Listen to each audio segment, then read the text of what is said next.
have a quick introduction, like while you guys are waiting, and then we'll have a quick introduction. So Xavier, maybe a few words of what we're expecting today in terms of ethics code of practice. Why is it important to have such a CPD talk for colleagues in Mauritius? A good question. I think it's very important that we follow the code of practice very strictly in order to defend the profession the best we can. I think it's important to participate as well into the team effort of the PAC, and I invite everyone interested into joining the effort. Yeah. Thank you, Xavier. Thank you very much indeed. Jason, going back to the UK. Jason, quickly, where are you based in the UK first up? And then why is it important to have the code of practice and ethics based on what RIBA is all about in the UK? Yeah, it's, I think, hi, I'm based in Manchester, UK. And definitely it's important to, you know, we've got ARB, obviously the register, which is there's a code of ethics there, but RIBA is kind of additional and looks after the sort of ethics and the training and the education within the industry. And it's very important that, yeah, we adhere to that and we sign up to that. All right, thank you very much indeed. Moving on to Mr. J. Mr. J, just quick one. Do we have an equivalent version of RIBA in France? Yes, you've got l'Ordre des Architectes, yeah, which registers architects, but you've got also something like MA, it's called UNSFA, which is a sort of club of architects, which is optional. But you have to register at Ordre des Architectes. Okay, all right, awesome. Thank you. So, Mr. J, just quickly, what are we expecting in terms of why is it important for PAC to do such a talk? I can see colleagues as well from Australia connecting. Got a few trainee architects from Australia. So, quickly, Mr. J, what's your thoughts? I believe we are ambassadors of our profession. So, we represent our profession and we've got obligations, as we're going to see, to the public, to clients, to colleagues, and so on. I think it's important we represent well our profession. We are ambassadors, and we need to give a good image of that profession. And Madam Barinder, quick words. You being a core member of the council, you're on mute, by the way. Yeah, thank you for unmuting yourself. Just quick thoughts on the importance and why code of ethics and code of practice is so important. I think if you're going to practice a profession, there are certain rules and regulations that you need to follow so that everybody can practice in an orderly way, you know, and at the same time you can also progress the profession for the country and add to the how do you say, heritage. Because architecture is not something that's hidden. It's very much visible, and it's important that people have confidence in the professionals. We function in a professional way, and everybody is comfortable knowing who is doing what and what is right. So I think it's a big step that the Professional Architects Council is taking. It's been quite some time. Yeah. And I guess it also brings everybody together. So it's like a big happy family. That we're having this talk. Sorry? It's like a big happy family. Yeah, sure. Excellent. It's important that it's all about relationships, whether it's relationship with our client or with the contractor or with our colleagues or with the public. So it's important. All right, thank you very much indeed. So can I ask all of you to switch off your video as I do the introduction, and then I will introduce Mr. J for the formal talk. So again, everyone, if you can hear me and you see my slide, I'm going to just share my slide shortly. Right, so just making sure I share my slides. Okay, just bear with us. Okay, here we go.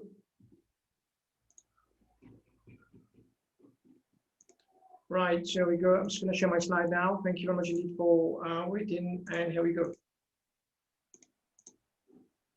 Okay, so if you can see my slide, everyone, and if you can hear us as well, if you can just put your little emoji just to kind of validate if you can see me, I think that's fantastic. I can see you guys coming in. Yep, thank you very much. Right, so we're going to kick off. Good evening, everyone from Mauritius, and today is the webinar CPD talk on ethics and code of conduct for architect, organized by the PAC. The first speaker will be Mr. Jay Sooredoo, Chairman of Professional Architect Council, and also Jason Boyle from Manchester, ARB, FRSA, and FRIB. I'll introduce them shortly as well. So I'll just now quickly do a quick introduction. I'll try to get as much as I can within 7 minutes. A quick survey. There'll be a presentation by Mr. Jay, Q&A, presentation by Jason. There'll be a panel discussion where Berinder and Xavier will be joining us as well, and finally some Q&A. And there'll be lots of questions as well for you to participate as well. Just quick housekeeping, and thank you everyone for being here today. And also we will be issuing a set of attendance which I will issue.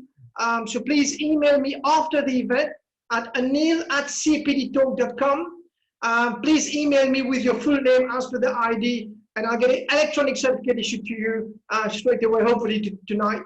If not, then by latest tomorrow morning. So please email me after the event at anil@cpdtalk, and your feedback, of course. I'd like to say a big gargantuan thank you to Jay, Jason, Xavier, and Berinder for giving back. Thanks a million for this CPD talk today. So just quickly, I think most of you know me. I love construction, love learning, love sharing, passion about giving back, and almost 19 years now in June in the construction industry. Of course, I'm very honored and privileged and humbled to have all of you here and the speakers. So we're going to start with a quick survey of few words, what to understand by ethics and code of practice. So if you just go to menti.com and type in, so the login for menti.com is 987-40605. And I'm just going to share the screen with you to show you where we are. So I'm just going to, you will see a screen coming up where you will see the what to understand by ethics and code of practice, few words. There's a screen there. So I'm just going to log in myself and try the code in there.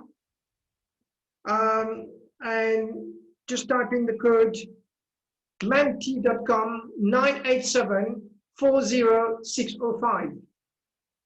Okay.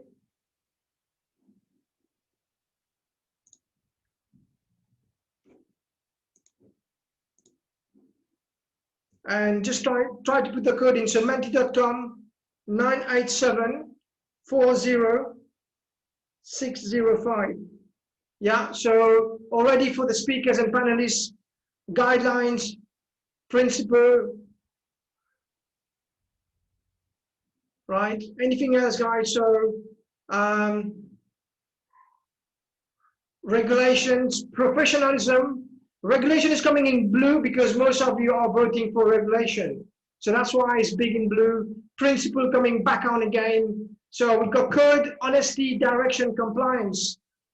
Responsibility, moral code, direction, obligation. So we've got 30 seconds. Please put your, we've got 17 of you right now, and principle being the main one that people are actually talking about. There's also obligation. I can see values, discipline, regulation, responsibility, professionalism coming back as well. So already these are for the speakers. Someone has put architect, no problem. We can have that as well. All right, so we'll stop there. Please make a note, the speakers and the panelists, which we can just later on. But principle, professional, regulation, and responsibility being the more for, and as well I can see honesty being picking up there as well. So thank you very much indeed. I'm just going to switch back to the screen again for PowerPoint, and then we'll just introduce the speakers. All right, so thank you, everyone. Just quickly, in terms of, I've been doing a lot of talk on ethics and rules of conduct for firms for the Royal Institution of Chartered Surveyors. And we talk about code of business, professional behavior, competence surveys. These are for firms, complaint handling procedure, client money, professional indemnity insurance, and if a firm going to administration, what sort of paperwork are we waiting for? And there's a 5 principle that regulators, which is the RICS, proportionality, accountability, consistency, targeting, and transparency. And for members, it's almost the same, but we're looking at conduct of business in terms of ethical behavior, competence, service, CPDs, solvency, information to RICS, which will be probably RIBA. And then again, we talk about the same 5 principle rating to the RICS, which is proportionality, accountability, consistency.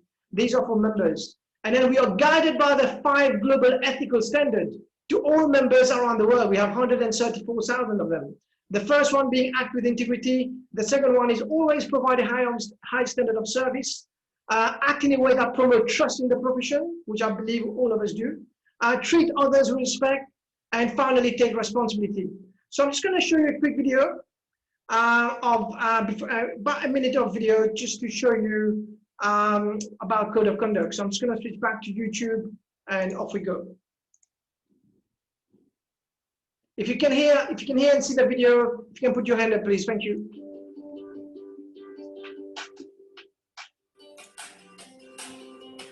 Never before have we talked so much about integrity and how the lack of it may result in an imbalance and instability in our business activities. So what does your company do every day to boost the integrity of your business? We at the Alliance for Integrity believe in sustainable development and the prevention of corruption. Our aim is to pave the way for a more ethical society. For example, if your company's integrity were a bottle of pure apple juice, what quality fruit would you use? What if all the production stages of the juice were the transactions your company conducts with partners? Just one rotten apple in the juice will ruin your entire product. However, you can implement 4 basic attitudes to ensure no bad apples compromise the quality of the whole juice, and you will generate trust and credibility in the market. See below. Create a code of ethics and conduct. Identify any conflict of interest. Establish a reporting channel. Train your employees in your integrity policy and communicate it. Everything starts with your code of ethics. Consult with your managers and employees to create a document that reflects the commitment of senior management to values such as sustainability, respect, tolerance, gender equality, and above all, transparency. This document will help your employees fulfill the company's mission, comply with the relevant legislation, and create a culture that encourages ethical conduct. This will plant the first healthy seeds, which will bear fruit. Otherwise, you may jeopardize your harvest, your transport, the extraction process, and your juice may fail to be pure and wholesome. But it's not just the taste of your juice that counts. Very soon, not only consumers, but society as a whole will scrutinize every process along the value chain. And companies will no longer be able to sell juice of dubious origin. Both the market and society in general will demand corporate transparency, and you must be ready to step up to the mark. Watch the next videos, where we'll address the other 3 attitudes. Okay, so thank you, and I almost then are introducing Mr. J. So back to the slides, and thank you for watching that. So just quick survey, everyone. I'm just going to go to do a full survey with all of you. And the first one going in terms of the category of architects we have today. We've got 96 of you today, and I'm just going to launch polling, and the panelists can vote as well. So you will see something coming up your screen now, and if you can just put a vote of whether you're a registered architect, trainee architect, or student architect. Thank you.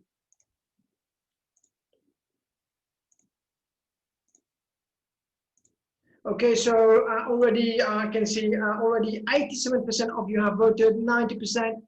We've got 10 seconds left, so thank you very much indeed. Good for Mr. J to know and the PSC board to find out exactly how many members we've got today in terms of the percentage as well. So fantastic to see that. Almost all of you have voted now. I'm just going to end polling and then share that with all of you. So I'm going to share the result, and the results are here. As you can see, so we've got a 48% registered architect, trainee architect 45%, and a mere 8% of student. So already we've got that. So thank you much indeed for that. And make a note, please. So 48% registered architect, 45% trainee architect, and we've got about 8% student architect. So thank you much indeed, everyone. I'm just going to stop sharing. Thank you. And then I've got another question as well. The next question is, how many of you have read the PAC Code of Practice? I'm presuming everyone but I'm just asking the question, how many of you, be honest, be sincere, how many of you have read the PAC Code of Practice, whether you're student, architect, trainee architect, and registered architect, which obviously Mr. J will touch on. So again, it'd be great to have your thoughts on that as we start looking at developing the talk on ethics and the code of conduct. So already 90%, we've got 5 seconds left, and I'm just going to end polling here as well. So here we go. Mr. J, just quickly, can you put your video on as well, Mr. J? How many of you have read the PAC Code of Practice? Mr. J, if you can put your video, please. Right. And if you can unmute yourself as well, Mr. J. So, Mr. J, before I launch the result, how many do you think have read the PAC Code? 80%. Wow. I'm going to share the result, and here we go. 79% says yes, they've read it, and 21% says no. So even Mr. J's wife is actually astonished by that remark. You need to play lottery tonight, Mr. J. All right, so let's make a note. 80% of you have read it, and 20% not, so we definitely need to look into reading it. So I'm just going to stop sharing and present Mr. J quickly. Right, so obviously, Mr. J Sooredoo graduated as an architect DPLG in Strasbourg, France in 1982, and worked 7 years in France before coming back to Mauritius in 1989. He's the father to 5 children, the youngest being an architect, but practicing in France. He has been involved in quite a few government projects, namely the education and health sectors, but he's mostly widely known for his office building for private clients, where he has experimented a lot on freeing the architecture from the tyranny of the structure, the balance of solids and voids, planes and volume, and more recently, horizontality and verticality. He's on the 3rd mandate as council member of the PAC and presently the chairperson. He's also passionate about passing knowledge and experience to the next generation of architects, and is fully devoted to fulfill the goal of the PAC to empower young architects for a dedicated service to the nation and to encourage older colleagues to keep learning and innovating. Putting CPD on rail would probably be one of his latest endeavours in present mandate. Please join me and put your hands up, please, for Mr. J. Thank you, Mr. J, for being here and for giving back your time. I know you've done a lot of, put the presentation together, working late night and everything else. I know you were absolutely tired yesterday. We couldn't do a session, so thank you very much indeed. And Mr. J, if you can share your screen as well, if you're okay. If not, then I'll be happy to help you. Yeah, okay. We can't see your screen. We can't see the slide. We can't see the slide yet. Yeah. If you can just share screen slide, no worries. And of course, please put your questions on the tab as well. Yeah, fantastic. We can see it. All yours, Mr. J. Take it over. Thank you very much indeed. Okay, thank you so much, Anil. First of all, I would like to thank you personally, Anil, for giving us such a big helping hand at PAC. And you've already done that way back in December when we launched the CPD event. And for this online event, we really appreciate your help, and we owe much to you. The PAC owes much to you. And we thank also Jason Boyle for joining us from RIBA, and it's a pleasure to having with us.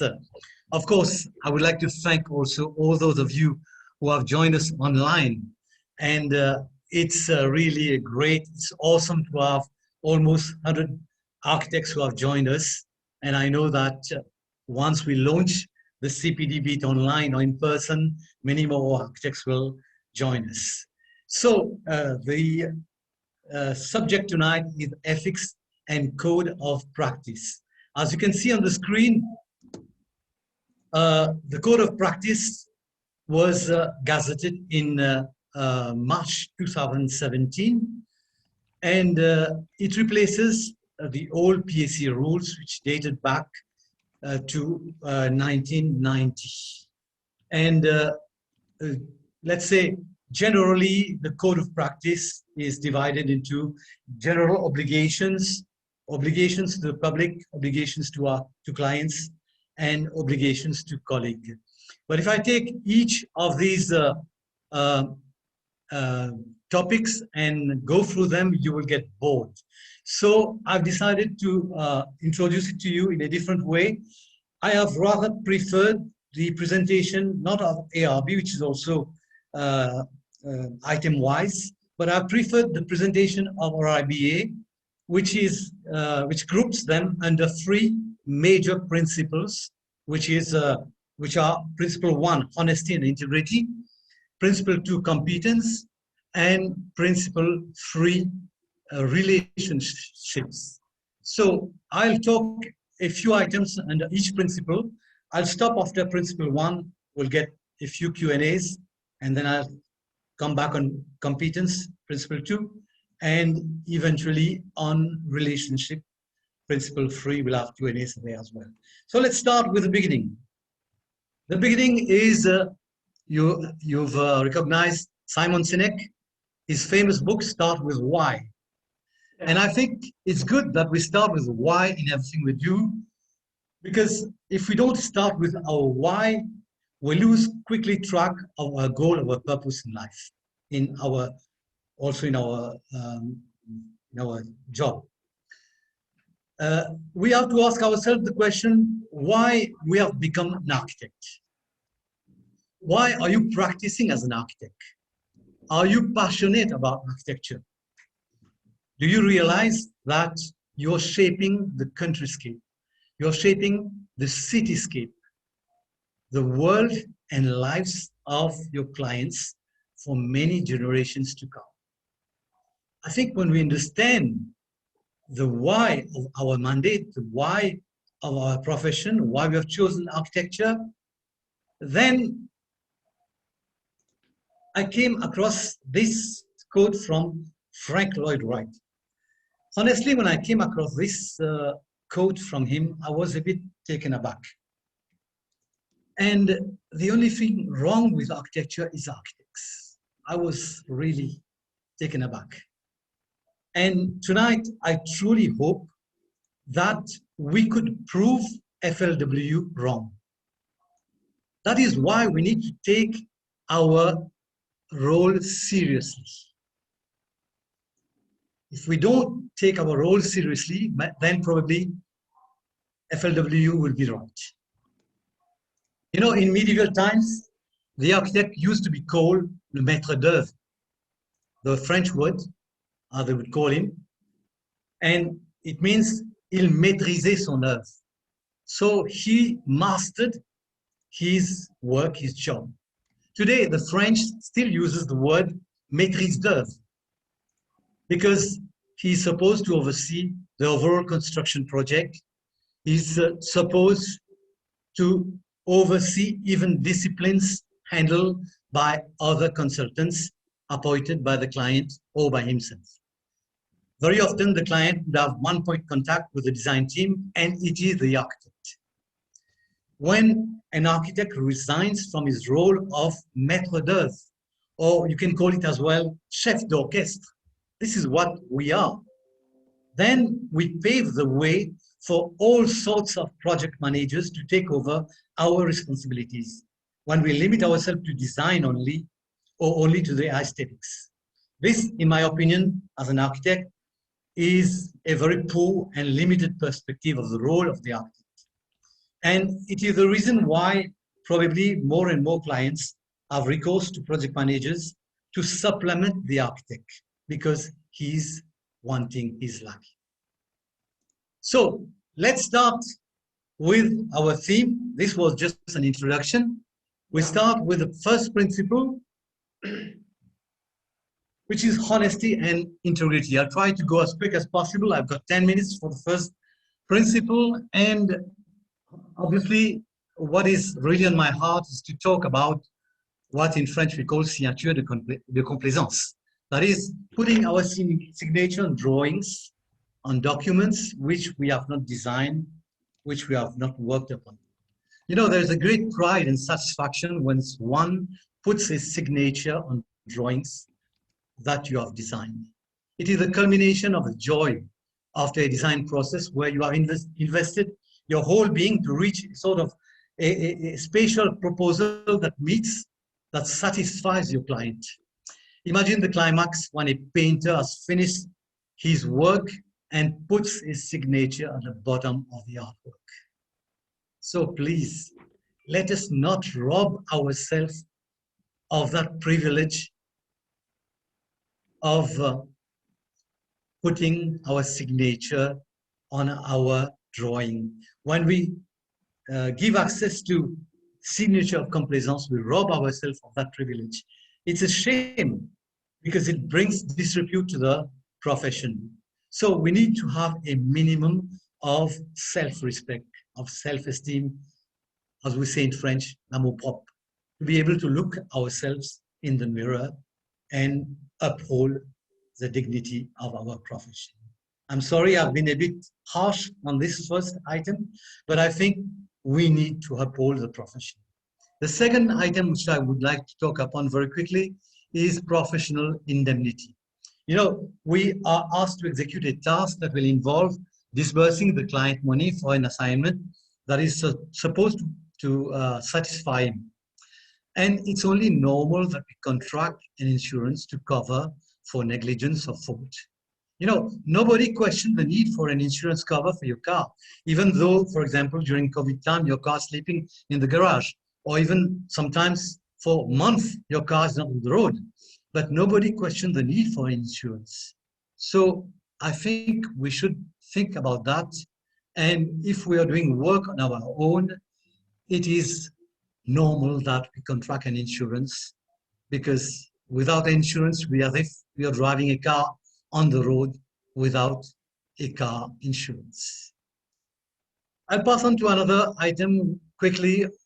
On that, I leave you to ask questions or put on comments. Conflict of interest, which is one of the things that occur very often and in many situations. I'll take just two examples of conflicts of interest, and we as architects, we need to watch out. We can easily fall into situations where we have conflicts of interest. One example is an architectural practice work in a project where he's got a different business as a contractor, and he tenders for the work on the same project as he's working on as architect. And very easily, we can come into a situation of conflict of interest. Another example, I would just cite two examples for us to understand that it's important that we watch out for that. Another example would be, for example, being an architect, a syndic architect on a Morcellement project, and doing also consultancy works for a client on the same Morcellement. We cannot be judge and party. I just take two examples just to help us see how easily we can fall into situations of conflict of interest. A fourth item which I would like to talk on under principle 1 is the source of architects' fees. It is commonly agreed that architects must receive their fees from one source only, and that source is our client. And we refuse all other inducements like commissions on approval of material or for unchallenged or early certification of claims. This happens. I've got 35 years of experience. I've come across these types of things that happen. Bribes, I will cite from RIBA, are not always direct offers of money, but instead maybe more indirect gifts and incentives, including special offers of discounts of products or special access to certain products. There is no clear-cut line on what does or doesn't constitute a bribe. It's a question of judgment in the particular circumstance of the case. If you're unsure, we can ask ourselves the question, how would we react if we learn that one of our competitors, of the other practices, are doing that thing? Would we think it is right? And I think our answer to that question will help us to have a good perspective on the issue. We move to another item, which is what we call traffic d'influence, or using our position for personal benefit. You know that an architect has considerable power and influence. And people on sites, contractors and so on, they are sometimes in awe in front of the architect. We don't really measure the importance of our influence. But we need to be sure that we don't take advantage of our position to benefit from contractors, refusing situations where our hands will be tied. I think as an architect on a job, we can't let ourselves to have our hands tied by all sorts of situations. Like, for example, having overseas trip funded by contractors, expensive Christmas gifts, or having your house or your office renovation done for free. We need to have our hands free as an architect on a job. I'll quickly pass on two other items under this first principle. We are supposed to handle the client's money, and the client trusts us for spending his money. We have to spend it with care and in his best interest. We have to do value engineering as and when during design and during execution stages to make the best use of our client money. This should be in our DNA as architect. Even if we are paid a percentage of the value of works executed. Making best use of the client money should be in our DNA. My pride as an architect is when I tell my client, I've been able to do the project in a very limited sum of money. That's our pride as architects. It should be in our DNA, even if our fees are based on the value of work. Though we have quantity surveyors on board, though we have other professionals, when we certify payment, we have to cross-check recommendations by the QS. And we have to advise on discrepancies noted, especially when there have been changes during the design or execution stages and which result in plus or minus variations. We are spending the client's money. We need to be careful and always follow up with certification of payment. And my last point before I end up on this first principle is being an impartial arbitrator. This is what we are on a contract. In contract management, though we are paid by our client, when we are paid to administer a contract. And to administer a contract, we need to be an impartial judge between the client, the contractor, and other parties, and not be tempted to one-sidedly defend the client. Sometimes the client might be wrong, and as an arbitrator, we have to state it. When the contractor, has grounds, for example, for extension of time or for additional cost or variations, the architect should arbitrate fairly and tell the client, yes, the contractor is right. He's entitled to that. And when in the course of the project, the contractor has to be given extension or variation, when it is our fault, architect's fault, we need to accept responsibility. An architect who is fair will be respected by his colleagues on site, by his client, and everybody. So I'm done with the first part. Yeah. I hand over the floor to Anil. Okay, thank you very much indeed. So I'm just going to stop you from presenting. So I'm just going to say stop and bring on the screen as well. Can we also have Xavier and Barinder and Jason, please, quickly to pick up the few questions that we've got. We've got about 8 questions already. If I can have Barinder, Xavier, and Jason. Just a quick question from Mr. J goes to you. Sandrine, she says, unfortunately, the practice of putting signature is very common, especially in Rodrigue at the moment. So Jason, just to let you know, Rodrigue is a small island which is 45 minutes away from Mauritius. So Mr. J, what's your answer to that?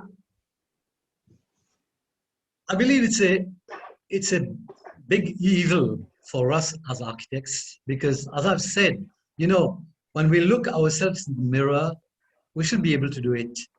And it's such a pride, it's such a joy when you put a signature on a project which you have designed and which satisfies the client. I mean, I can't believe we can rob ourselves of that joy, of that pride. Okay. Thank you very much indeed. Xavier, there's a question from Bimal. How do we set the professional indemnity value? Is there a scale that an architect can follow? What's your thought on that before I move on to Jason? But that's the big question at the council at the moment. Well, what's the limit? What's the proportion of it? And I think we're not finalized yet. Jai and Baranda, correct me if I'm wrong. What's the way forward on that? We try to impose a limit, a lower limit, but it's still difficult to approve it. But I think it should be related to the cost of the project, of any project, and the liability and the length of liability on the project. Okay. Even when the project is already finished, we are still liable for the building, and we must be insured until the end of our liability. Okay, so it's a complex. So question. What you're saying, Xavier, is still an ongoing discussion when it comes to PI. Yes, yes. And Borinder, do you have any thoughts on that in terms of PI at the board level? Yeah, I think we are, like Xavier just said, we are consulting on it. We are trying to learn from our experience, but we have just started on this. As you know, it is the first time this year that professional indemnity has been taken up by the PAC as a criteria for them to be able to register, just to, you know, bring it up to the conscience of all the architects. Though it has been there since 2017 on the code of practice, but we didn't really, you know, push on that. But it's high time now that we try to put the profession in order, like we say, and let's learn from it. So we are still on a learning curve there. Okay, thank you. Jason, just quickly on PI, how does it work in the UK? I know many colleagues watching you today are probably work in the UK as well. I mean, what's your thought on PI generally, which is such an important topic for the architect? Yeah, it is based, I think, in the UK on the value of the project. So, you know, if you've got a £100 million project, you need to make sure you've got that cover in place. And that's often one of the reasons why they have to go with big practices for big jobs, and it's hard for smaller practices to get in. I don't know, this is just an interesting one. I was just checking. So in the UK, an architect's liable for 6 years after the completion of the project. But if it's under seal, it's 12 years. So that's the liability. So yeah. Okay. Thank you. We move on to the next question. Thank you, Bimal. We've got a question from Dave Anand Balu. This is good to you, Mr. J. Mr. Dave says, very often architect take insurance project-wise, and therefore, after the project is completed, there's no recourse for the client to obtain money from that insurance company. What's your thought on that? Well, what I've written on professional indemnity in Mauritius is, from my experience, it is annually. We contract an insurance annually, whereas when I was working in France, it's project-wise. So I have to declare the value of the project, and the insurance cover is based on the value of the project. Whereas here, it's a blanket cover for 1 year, and so I renew the next year. But I would like just to highlight one point on professional indemnity is that some architects say that I don't have any projects, I can stop my indemnity. But we know that the Code Civil Mauritian holds you responsible for 10 years in as far as the structure is concerned. So if you stop your insurance after you have completed your project, you are no longer insured. You have to keep it on for 10 years after the last project you've done. Yeah. There's an interesting question, which I'll probably ask Xavier on this one. It's an anonymous attendee. If you're registered already and work on a charity project, do you still need to have PI cover? That's a good question. I've never thought of this possibility. I don't know. I really don't know. Mr. J, If you you're allow me, eager. Xavier, yes, yes. I can see we Mr. have J given a eager thought to, to it. yeah. We have given a thought to it. You know, even if you work for free, you need to have the cover, because your advice can be free, but you've got responsibilities in giving an advice. Even if you work for a charity or for a temple or for a church, whatever, you need to be insured because you are giving professional advice. Yeah. Thank you. And I think, Jason, this similar apply to the UK, yeah? Yeah, you yeah, give free absolutely. advice and people will sue you big time. Yeah, therefore don't give free advice. It's my opinion. Okay, we'll take one more question before we go to part two. It's an interesting from Mr. Gaito Su. Mr. Gaito says, part two, obligation to the public. Every professional architect shall, where possible, contribute in the improvement of the environment and the quality of life and habitat in a sustainable manner. Who is responsible? The client who instructs the architect to do the impact, the physical environment, or the architect who obeys his client?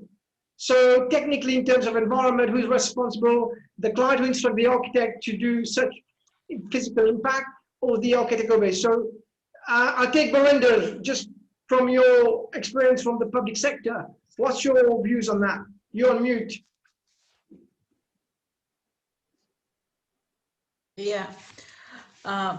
You know, the architect has a certain responsibility, of course. You know, he cannot say that he does not take the responsibility, because at the end of the day, he is a professional. He has done his studies and knows, you know, what is the impact of whatever he's going to design and construct and all that he's going to bring about. So there is a kind of a delicate balance between what the client wants and what the architect can professionally provide. So it is the responsibility of the architect to bring forward, you know, all the pros and cons of a construction, all the positive effects that can be there, and how also another thing maybe the architect learns is how to kind of adjust the requirements of the client in a way which could at the same time not affect the environment that negatively and be able to satisfy the client to a certain extent. So I think these are choices that the architect has to make, and these are decisions which are very pertinent to the job. So for me, the best advice would be, yes, you have to put everything forward to the client and be designing on a fair basis. All right, thank you. Move on to Jason before I finally touch with Mr. J. Jason, just quickly, you work on nuclear power plants for almost 6 years in your career. I think you're still working, I believe. 12 years, yeah. 12 years on a nuclear power plant, sorry. And you've got the question here from Mr. Gaito Su, who is responsible? The client who instructs the architect to do the physical impact of an environment, or the architect who obeys his client? Your thoughts quickly. It's a tricky one to answer that one, because we're actually cleaning up the mess from the 1950s and 60s. So whatever the government want us to do, we kind of have to do it. But we have responsibilities within our profession as architects to do the right thing. So we're always looking at the type of materials we're using when we're building new facilities, and also the sustainability aspects and the loss of heat, etc. So as architects, we definitely, even though we are at the sort of mercy of the client because we're cleaning up the environment, that is still very much in our minds, to stay professional. All right, thank you very much indeed. I suggest we move on to part two. The questions keep coming up. Let's move to part two and then we'll pick up some questions. So if I can ask everyone to switch off their video except from Mr. J. Mr. J, if you can share your screen again, go back to the slide and let's move on to part two. Thank you everyone for your questions as we get them through shortly. All over to you, Mr. J, for part two. Thank you very much. Thank you, Anil. So the part two is about competence. So you might probably have come across that schematic. So competence is not only about what we know.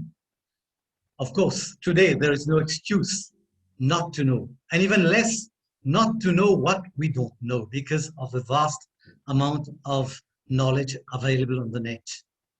But competence is more than knowledge. It's a blend, as we can see, of knowledge, skills, and attitude. The right attitude, the desire to learn, and will help us to admit what we don't know and to trigger a sort of a yearning for learning things we don't know yet, and also to develop the skills associated with the knowledge. So coming back to this, under this heading, competence, I would like to talk about CPD. This is the reason why I would urge all of you, and I thank all of you who have registered tonight, who are watching tonight, because you've got the right attitude towards CPD. Because, we had, during the launching session, different views about CPDs, and CPDs are sometimes very, difficult and, painful and so on. And human nature is such that if we are not pushed towards the wall, against the wall, we won't run the extra mile. That is the reason why we would like to make CPD mandatory. We want to start to kickstart the learning curve, at least for some of us, and make it sort of part of our nature to continue learning. And so we will try as far as possible to make it fun. And I hope tonight you are enjoying this first session of CPD and this part where we are interacting with each other, and we are learning from each other, and we'll try to keep it as lively as possible in the month to come for other topics. But unfortunately, we cannot afford the luxury to set CPD aside, and we have to make it mandatory to be able to regulate it. Second point I would like to talk about is, Anil just asked the question in the beginning, how many of you have read the Code of Practice? And we know that in the Code of Practice, we are supposed to uphold the law when we deliver our services. We need not only to know these legislations, but we have to comply with the acts, for example, governing the practice of architecture, the Building Control Act, the Local Government Act, the CIDB Act. On top of that, recently we have been given a thick document, hundreds of pages, the Fire Code. We we have to comply by that. We have the PPG, which is the thick document as well, and we need to know what is in there. And these are topics which at the registration board, they ask questions on that to trainee architects. And if we ask trainee architects to be aware of all this, so it's more important still for us as registered architects to know what is in the different legislations. So you can see many, for example, BLUP applications are rejected because of non-compliance to PPG, for example, because many architects are just designing and submitting building permits without complying to basic things like setbacks or plot coverage. We are not expected to know everything, but I think we must be aware of the basics.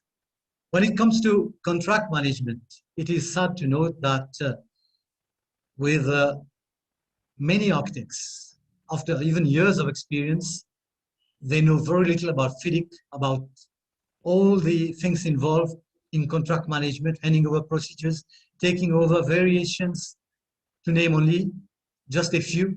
They leave that to the QS or to the project manager.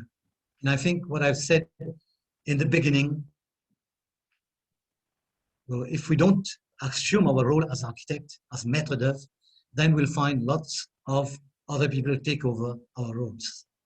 So the other point I would like to talk is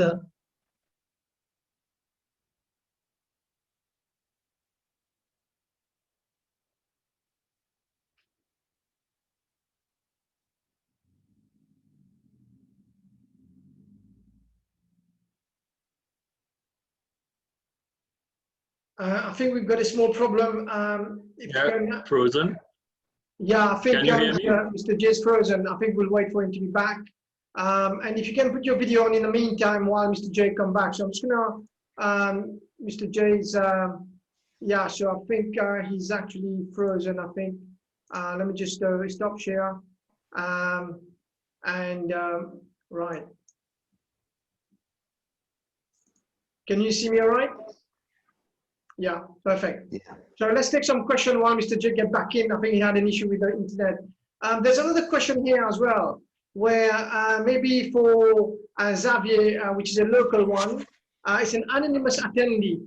How do we tackle, Mr. J, are you back? We can't hear you, you're mute. I'm sorry, I had a sort of unstable connection. Yeah, let's go back, let's go back. So again, let's switch on our video. Sorry, everyone. And if you can share the slide again, please, Mr. J. Yeah. Did you pay your mighty bill, yeah? All right, share screen. Do you see my screen? Yeah, share screen again, please. And then go to slide. Sorry. No pressure, take your time.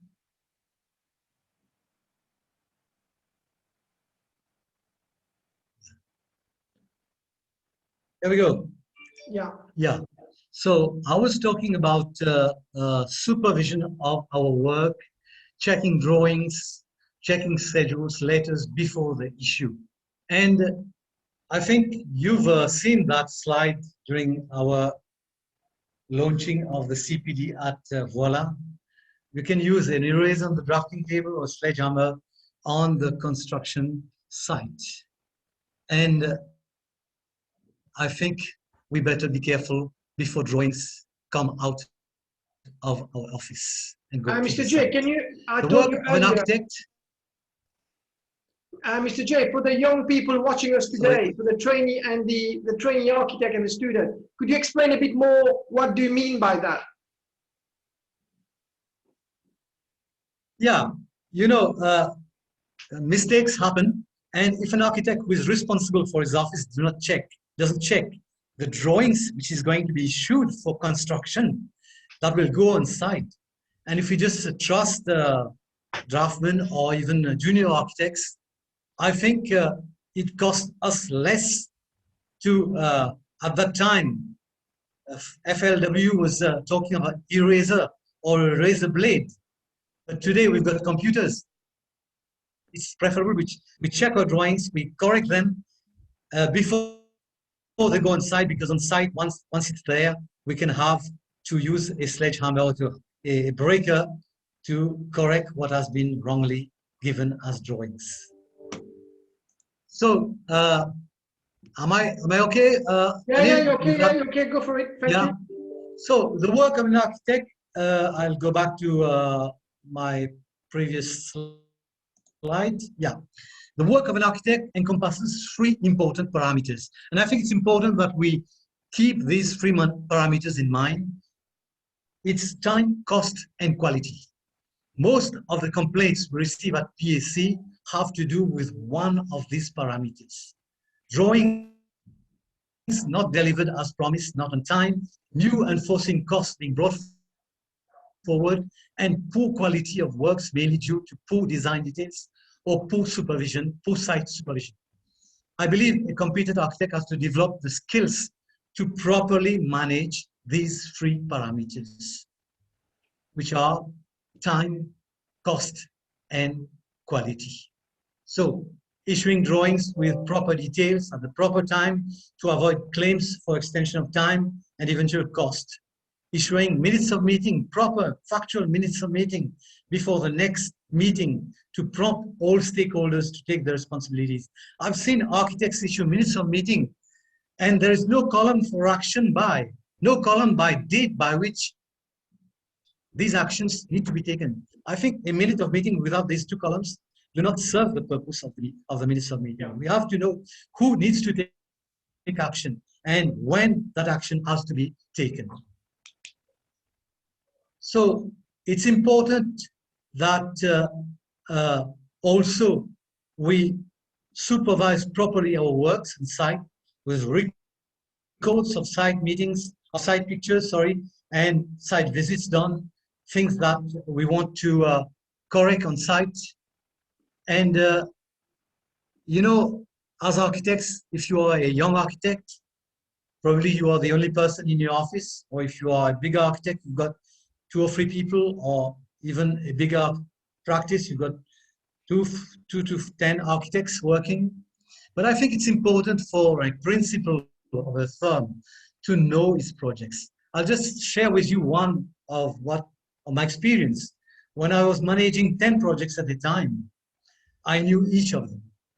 And when I went on site, even though I was not leading the meeting, it was led by my associate architects, I could participate actively in the projects.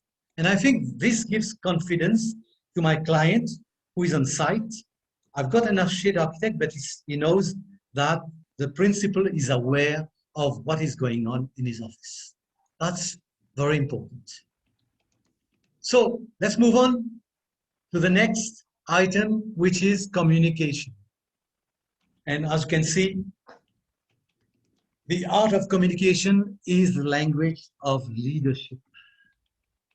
We don't have to hide from that. We are leaders. But we as architects, some of us are poor communicators. Though we might be quite good out at our work, we are leaders, we need to have good communication skills. Explain as far as possible to your clients. I come back to the why we started in the beginning. The why of my options, the why of my decision. Not only because I feel like doing this, I feel like doing that, but giving the reasons to my client, explaining why I've chosen certain options. My client has appointed me to physically plan his spatial requirements.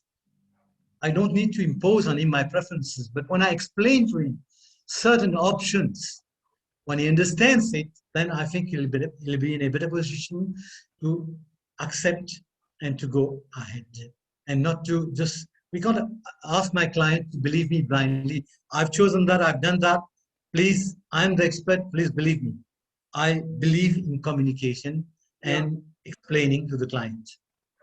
So, communication also involves putting items on records. Most complaints and claims come from improper and insufficient records. To avoid claims, you have to communicate with client, communicate with contractor, communicate with M&E engineers, with engineers, communicate with all people on site, and keep records. And when your client, you've communicated with the client, your client agree on your proposal, make him sign the drawings, or at worst, send him a mail that to the effect that such and such drawing have been approved by your good self.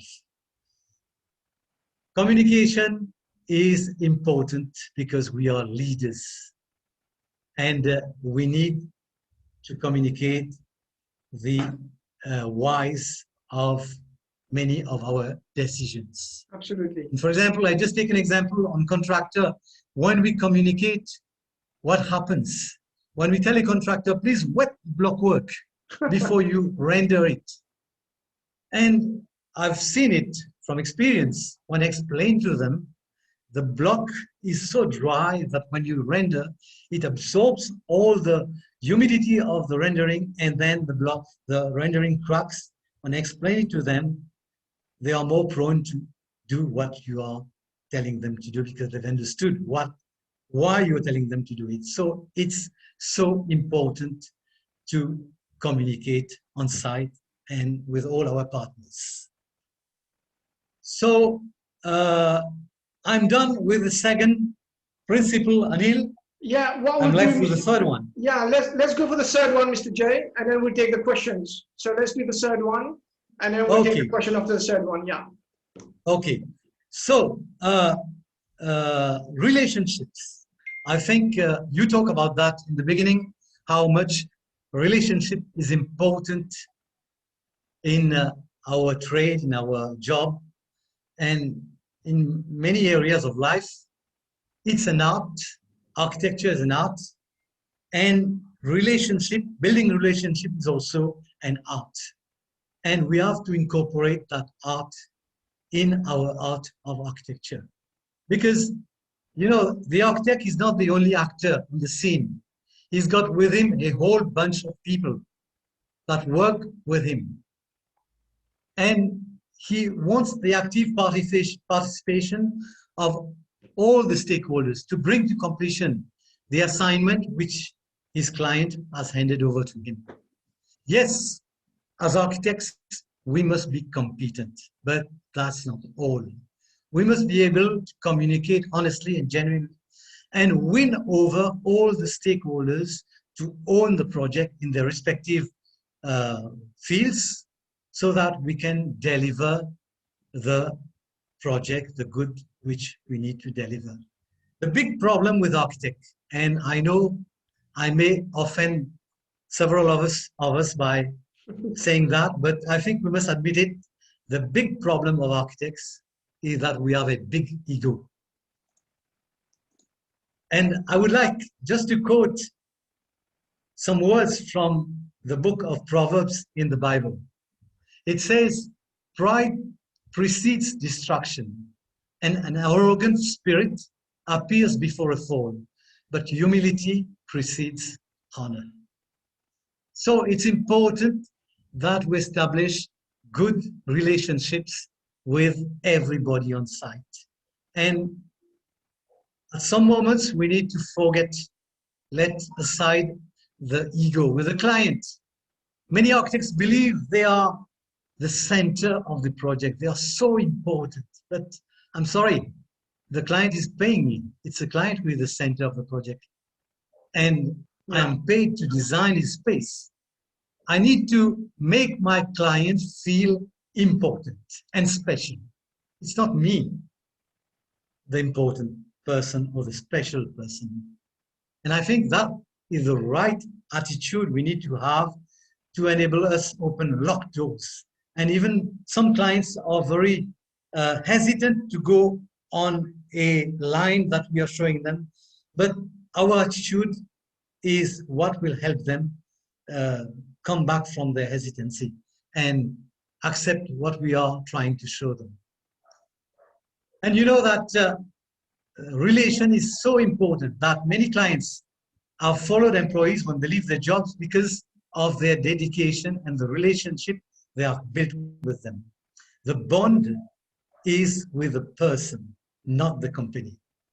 Many architects admit that many of the clients have become friends.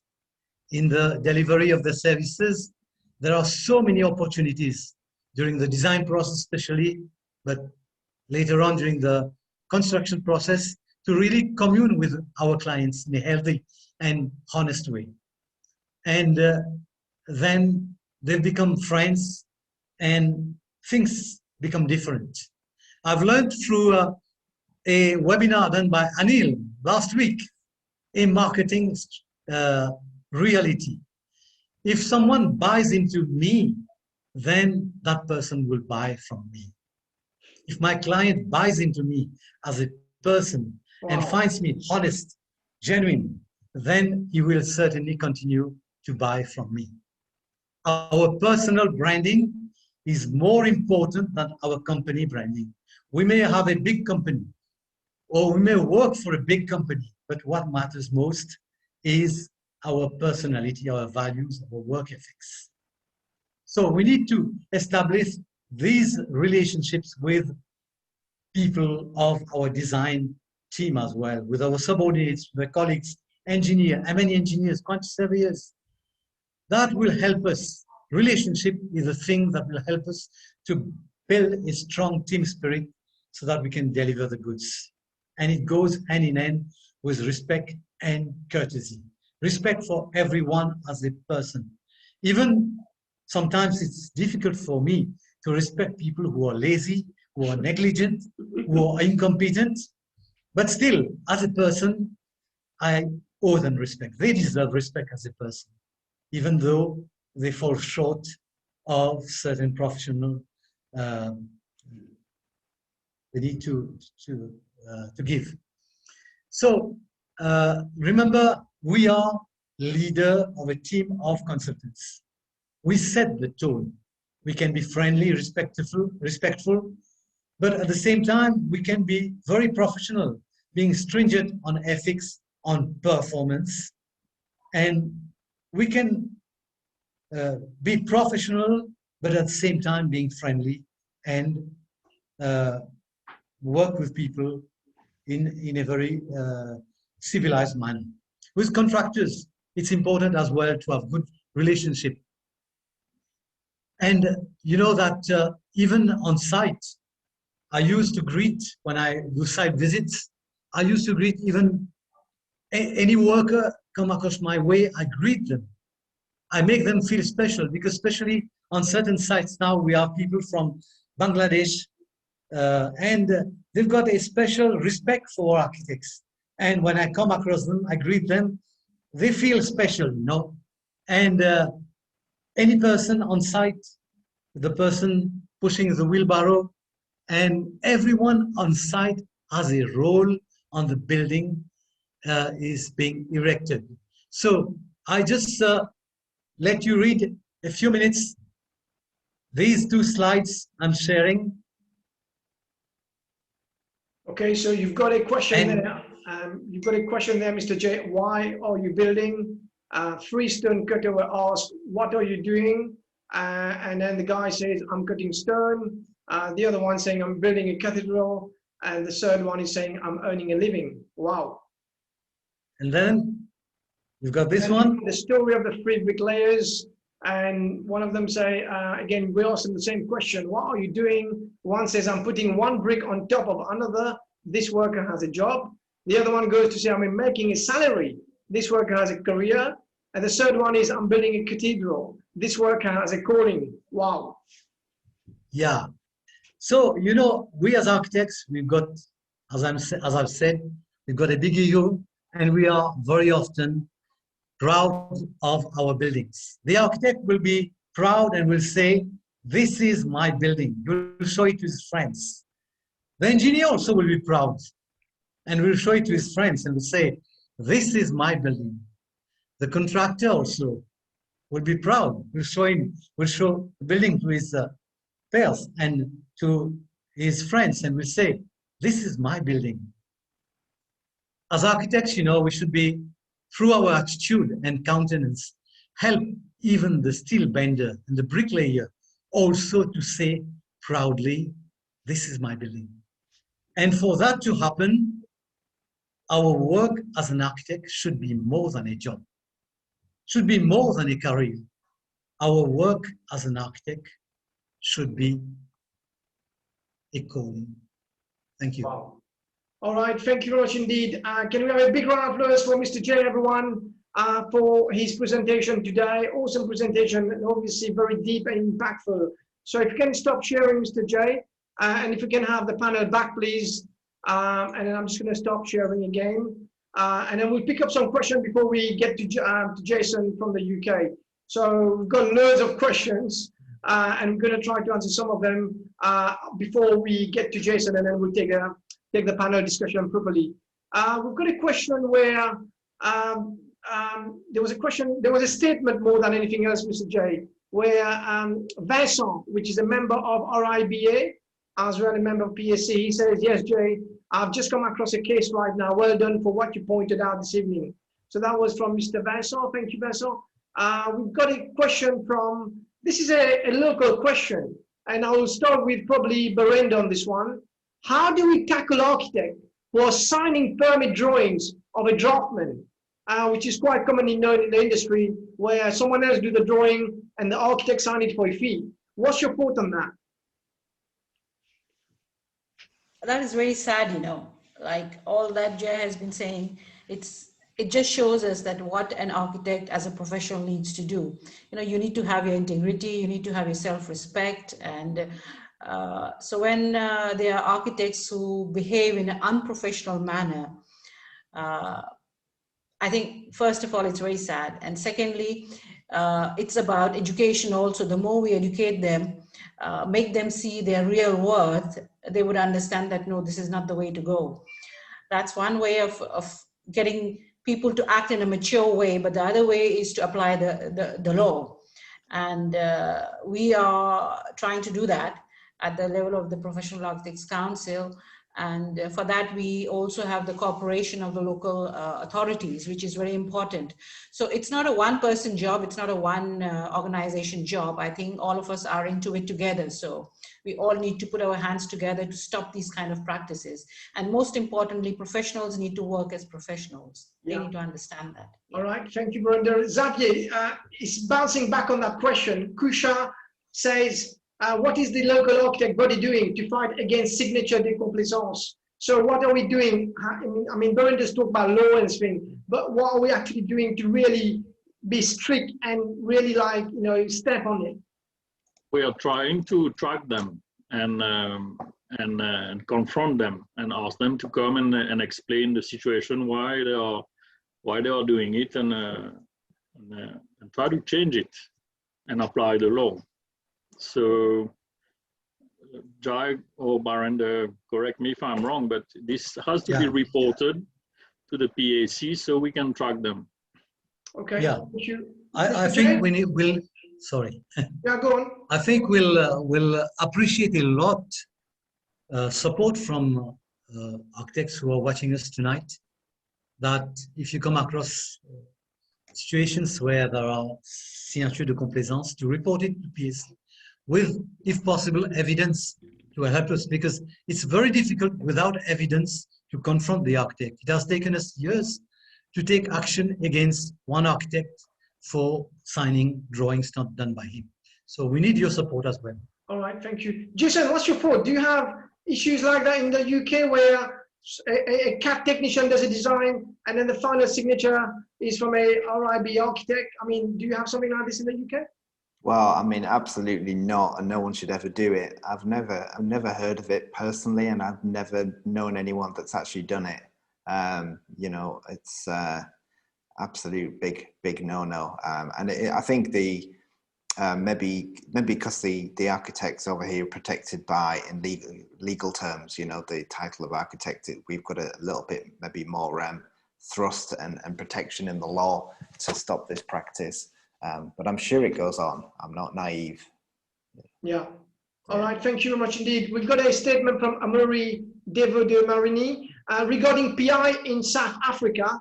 I believe the norm is the liability is capped at twice the agreed professional fee for the project, and the liability period is limited to 3 years after the issuance date of the practical completion certificate.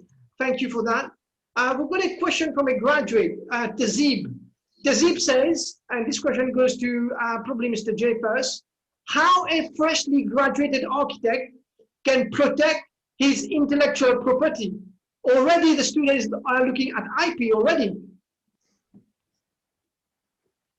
Yeah, well, in architecture, it's difficult to really, like in the industry, if you got an industrial property, a license or whatever, it's easier. In architecture, let me take an example. For example, if somebody picks on a design and modifies a few things, then it's difficult to sort of sue that person. But I think we'll rather appeal to architects being designers, being creative persons. And I think the joy of creation is there. And I want to appeal to that rather than trying to impose on laws and things like that to prevent copying of designs. I think an architect should feel ashamed when he copies a design. Yeah. And okay. Thank you very much indeed. Let's move on to Jason's presentation, and then we'll be back in. We will have a proper half an hour panel discussion where we need to tackle this question. So, Jason, I'm going to introduce you. So if I can ask everybody to switch off the video except for Jason, we'll go back on to introduce Jason formally before we present. So just one sec, Jason. And I'll present yourself properly. So, Mr. J, thank you much indeed. And can we have another round of applause for Mr. J, please? Because he's been working night and day to get this presentation done. Thank you, Mr. J, for doing that for us. All right, so just quickly before I introduce Jason, Jason, I don't know if you've seen this, but it's a massive initiative from the PAC, which is the Professional Architect Council, and the MAA, which is the Mauritius Association of Architects. So I'm going to share a quick video. Some of you may have seen it, some of you may not have. So I'm just going to, 1 sec. And if you can hear, just making sure I've got the sound as well, ready to go. So if you can hear the sound and the screen and the video, please raise your hand. Off we go.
Okay, so I'm just going to introduce Jason now. So I'm just going to switch back to the PowerPoint and just going back there. So just introduce Jason.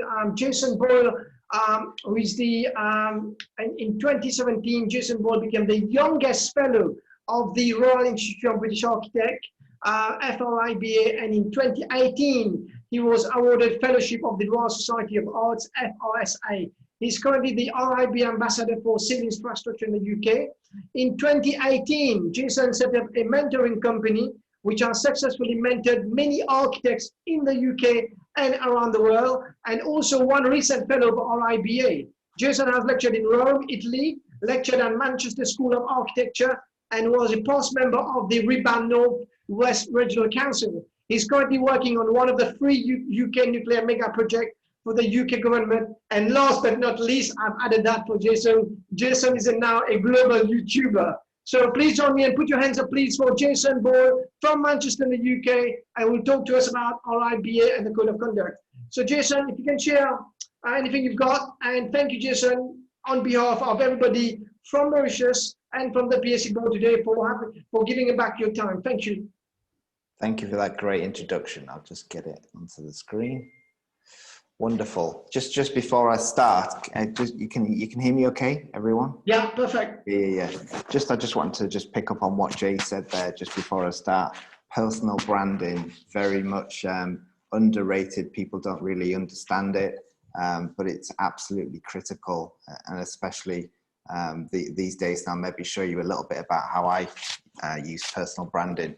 Okay, so I'm going to talk to you about ethics and the code of conduct. So I'm going to maybe go over some points that are happening in the UK that I've picked out of this code of conduct to make it a little bit more stimulating for you all. So that's me. I think, Anil, you've done a better introduction than I could, and I'll skip over that one as well.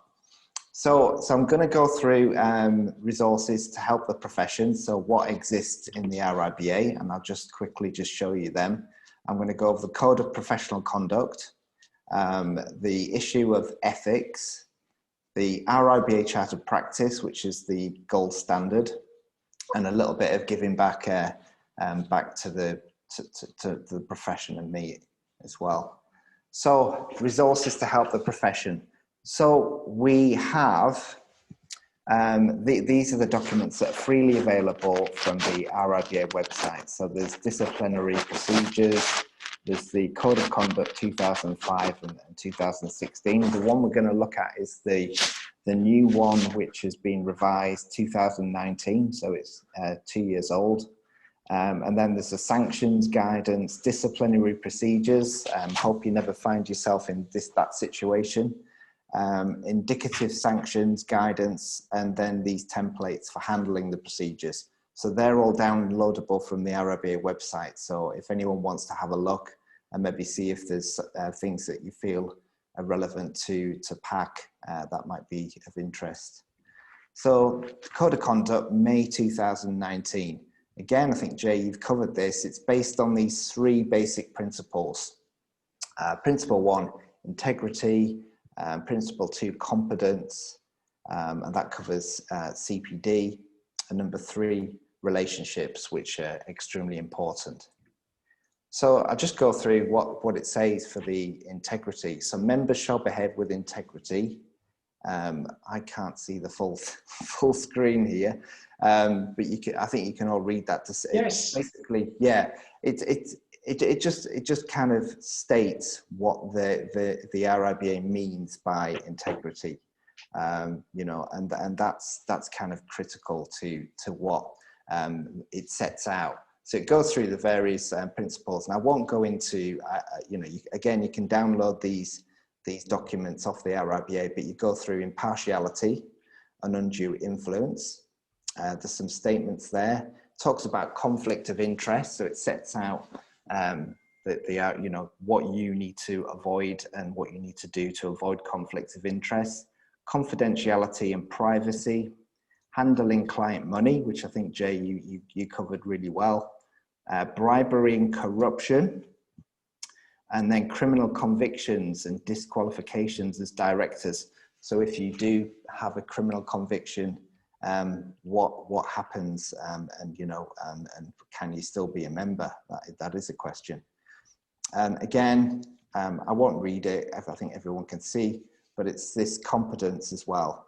And we'll go into a little bit more detail on what it says about it. But essentially, I'm going to pull out something from here just to maybe talk a little bit more about. And this is under Principle 1, skills, knowledge, care, and ability. So again, it lists everything down there, and health and safety and certification, town planning, all them responsibilities that as a competent architect you need to know. It's all set down in the guidance. So these are ones that I've pulled out for CPD. So this is, I think, quite interesting for it. The RIBA for me is about this kind of ongoing education that we need to develop. Just because you've practiced as an architect and you've qualified as an architect doesn't mean you know everything. And so you have a duty to continually learn and improve your skills. So that's what this is saying here. So it's there's a mandatory level of training that you must do every year, and you log this on your online website. And they actually do test. I've been called in sort of by email, obviously now. And they will do a check. They'll let you know that they're checking that you've recorded your CPD. So it is a real thing. So continuing professional development it's an obligation for all chartered members of the Royal Institute of British Architects, regardless of their professional circumstances. And your annual CPD obligations as RIBA chartered member. 5 things to do, undertake at least, I think it's 35 hours of relevant learning each year, and this should be structured unless your circumstances prevent you. You might have lost your job, for example. So, you know, I think. And Jason, just a quick one. What do you mean by structure? It's it means a lot of that time. It means it's like accredited learning. Yeah. So the RIBA pushes out, there's some that you can pay for, so they run a course throughout the year, but there's lots of other manufacturers who submit their CPD to the RIBA and it gets validated, and then they can give you it for free. So awesome. You can get a lot of this for free. Thank you. And it covers these 10 principles. I think I saw someone in the chat who said it was a similar thing in another country. I can't remember where. So it goes over these 10 topics every year.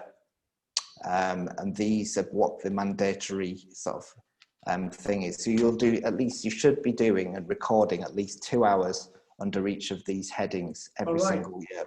Yeah.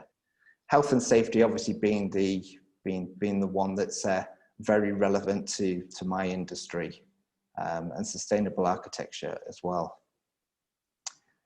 So relationships, again, I think we'll come on to some of this, and I think you might find I'm going to move on to some topics that are happening in the UK, and I'd be interested to know from people on in the audience whether they've had the same issues, and this is stuff that's happening in the UK and being discussed around the world, which is number 5, which is modern slavery. So what do we mean by that? Well, this comes onto this issue as a practicing architect about ethics and about pay and hours. So architects have a balance to strike. I understand that. We have a code of ethics that we sign up to, and this is held within the code of conduct. However, there's still issues with complaints of practices making students of architects, students who are working for architects and architects as well, doing unpaid hours and often for low pay. And you sign up to this principle when you sign up to be RIBA. So how do you want to be treated? You should treat other people in business as you would want to be treated yourself. Essentially, that's what I'm saying.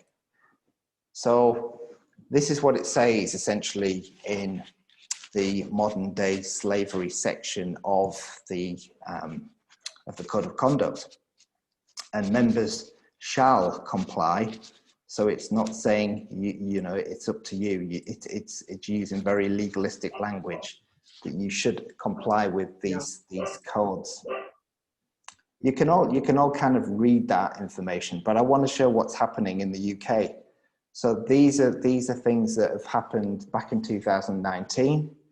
They were discussing the relationship between ethics and aesthetics, and the headlines such as "The master and slave mentality remains firmly embedded in architecture culture." And this is I don't know if anyone knows Paul Finch. He was a writer for Building magazine for many years, and a new sort of students' union group is essentially built up in the UK called FAF, and they're in the press pretty much most weeks in the architectural press talking about the situation with Part 1 and Part 2 assistants suffering a lot of unpaid hours and in some cases abuse. So so I just wanted to highlight that because it is covered within the code of conduct, and a lot of students of architecture are getting very vocal online and in social media.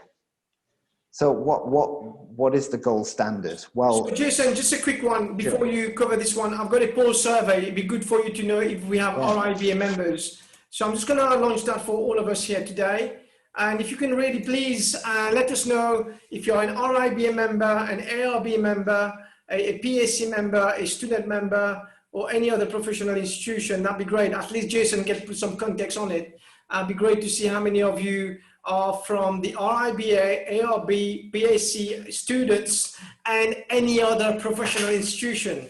So we've got about 15 seconds, please. 60% of you have already voted. How many members do we have, please, today in terms of this membership? RIBA, ARB, PAC student, and any other professional institution. And you can also put on the chat box as well for us to pick that later. So I'm going to stop here. Almost all of you have voted, and you'd be surprised, Jason, in terms of RIBA. I mean, do you think we have any RIBA member in Mauritius? I wouldn't think there would be many. Okay. In terms of percentage, what are you thinking? 3. Okay. So the results are out here now, and we've got 14% of RIBA member in Mauritius watching you today. We've got 2% ARB, 73% PAC, of course, it's a PAC-led CPD, 19% are students, and we've got any other professional institution, 12%. So really good. Please proceed. What's your thought on in terms of RIBA around the world and also in Mauritius? Yeah, I guess it's it just makes me think that RIBA maybe is almost like a brand. I think they classed it as a super brand. So it's lovely, you know, it's lovely obviously because I'm an RIBA member to see that you do have RIBA members, and all I'll say back to them is I hope you do your 35 hours of CPD every year. All right, thank you, Jason. Thank you. Yeah, so in order to, I think the RIBA has set up an RIBA chartered practice, so you can use this on your kind of website, and you sign up to an additional code. And I was just in talking with the guy at the RIBA who monitors this. Can you believe there's 87 practices in the UK who are using this logo illegally, and they're taking action with them? So there's people out there monitoring these things because it is seen as a kind of a sort of gold standard.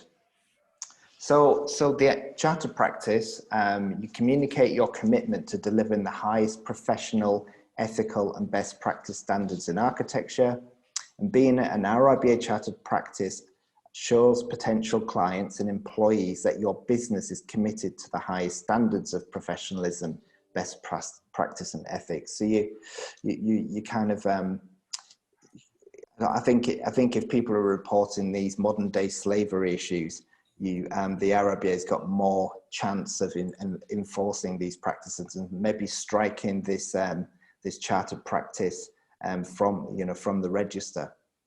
Because I know a lot of people who want to go to practices, they automatically straight away look to see whether it's a chartered practice. And so chartered practices lead the profession setting these standards to look at the equality, diversity and inclusion and fair pay, which is also important. And as an RIBA chartered practice, you differentiate yourself every time you use this exclusive RIBA chartered practice logo. Hence why they're monitoring people who are using this illegally. I can't believe it myself why people would do that. So to become an RIBA chartered practice, your practice must meet these criteria. Only 3 criteria really, 3 bullet points there. At least one of your full-time principals, director or partner must be an RIBA chartered member. At least 1 in 8 of all staff must be RIBA chartered member, and all your architectural work must be supervised by RIBA chartered members. And your practice must commit to operating policies regarding best practice in employment, equality, diversity, inclusion, health and safety, environmental management and quality management. But the basic standard, they still must meet the RIBA code if you're not chartered. Okay, we're nearly there now. Members, I just want to pull this one out as well, and I don't know whether this is covered in PAC in your standards. I didn't see it, but you can correct me after this. So members shall have in place written internal procedures to enable proper whistleblowing by employees, and members shall take all reasonable steps to protect and support whistleblowers. And members should report dangerous situations and suspected wrongdoing to an appropriate person or organisation as soon as possible. So that's within the standard code in 2019 as well. I thought that was quite an interesting one for people to see and highlight. Okay, so I'm kind of done Awesome. with the main presentation. I just want to share a few extra slides. Please connect with me on LinkedIn. I've sent my links into the chat. I'd really appreciate that, just to know who's kind of in the audience and connect with them. Also, I'm on Clubhouse, probably most evenings. So, Jason, just quickly, can you explain what Clubhouse is? Because it seems like it seems going crazy around the world. I don't know, like everybody's talking about Clubhouse. I don't want to be on it because I don't want to spend too much time, but people are talking about Clubhouse. Could you just educate all of us? What's happening? Yeah, well, the best way to learn about it, I'll give you a brief thing, but I have done a YouTube video on my YouTube channel. So if you subscribe, you will see me talking to a real expert on Clubhouse. But essentially it's audio only, so you don't have to show your face. You can go into these virtual rooms and you can set up these rooms and speak to an audience. If you've got, well, people can just drop into your room. You can make it a closed room if you want to hold an event inside of it. And there's like a virtual stage, and then there's an audience. And it's just a fantastic way. I've got this club I've set up called the Global Architect Alliance, and we have people speaking and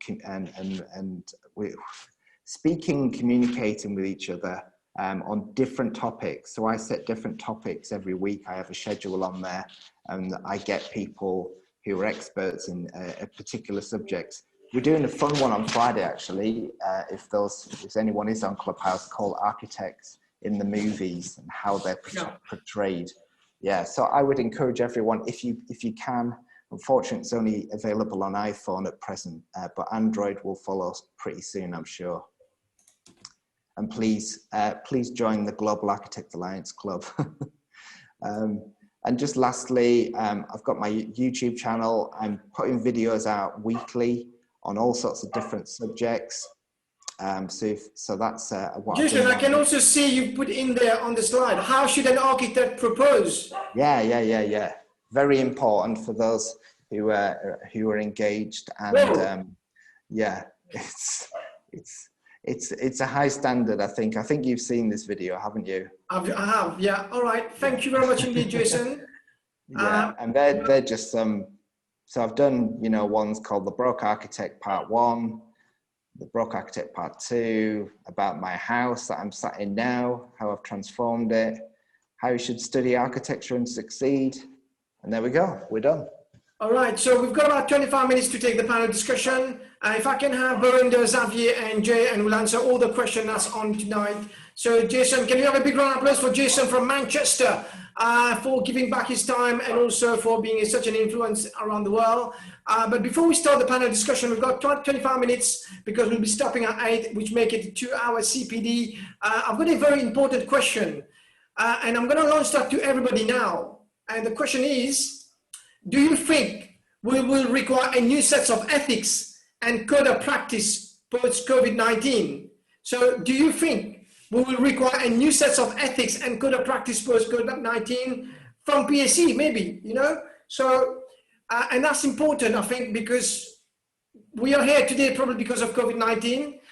So do you think we will require a new set of ethics and code of practice post-COVID-19? 60% of you have already voted.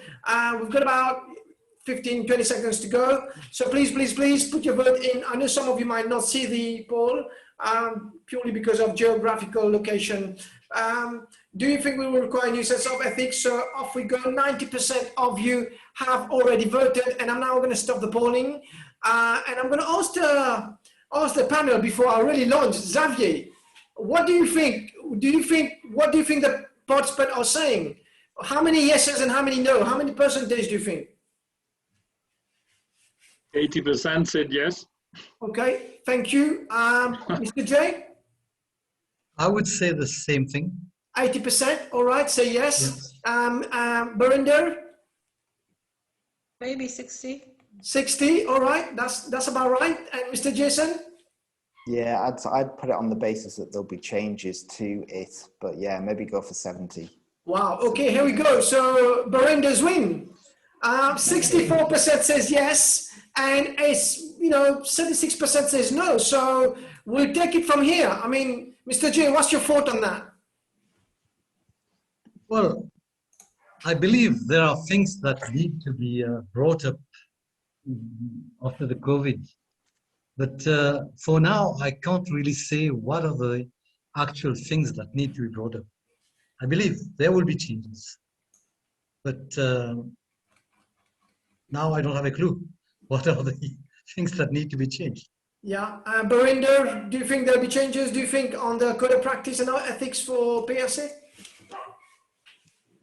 I guess we need to be more aware of or rather we need to really comply more closely with the code of ethics. When situations are difficult, everybody has to be responsible.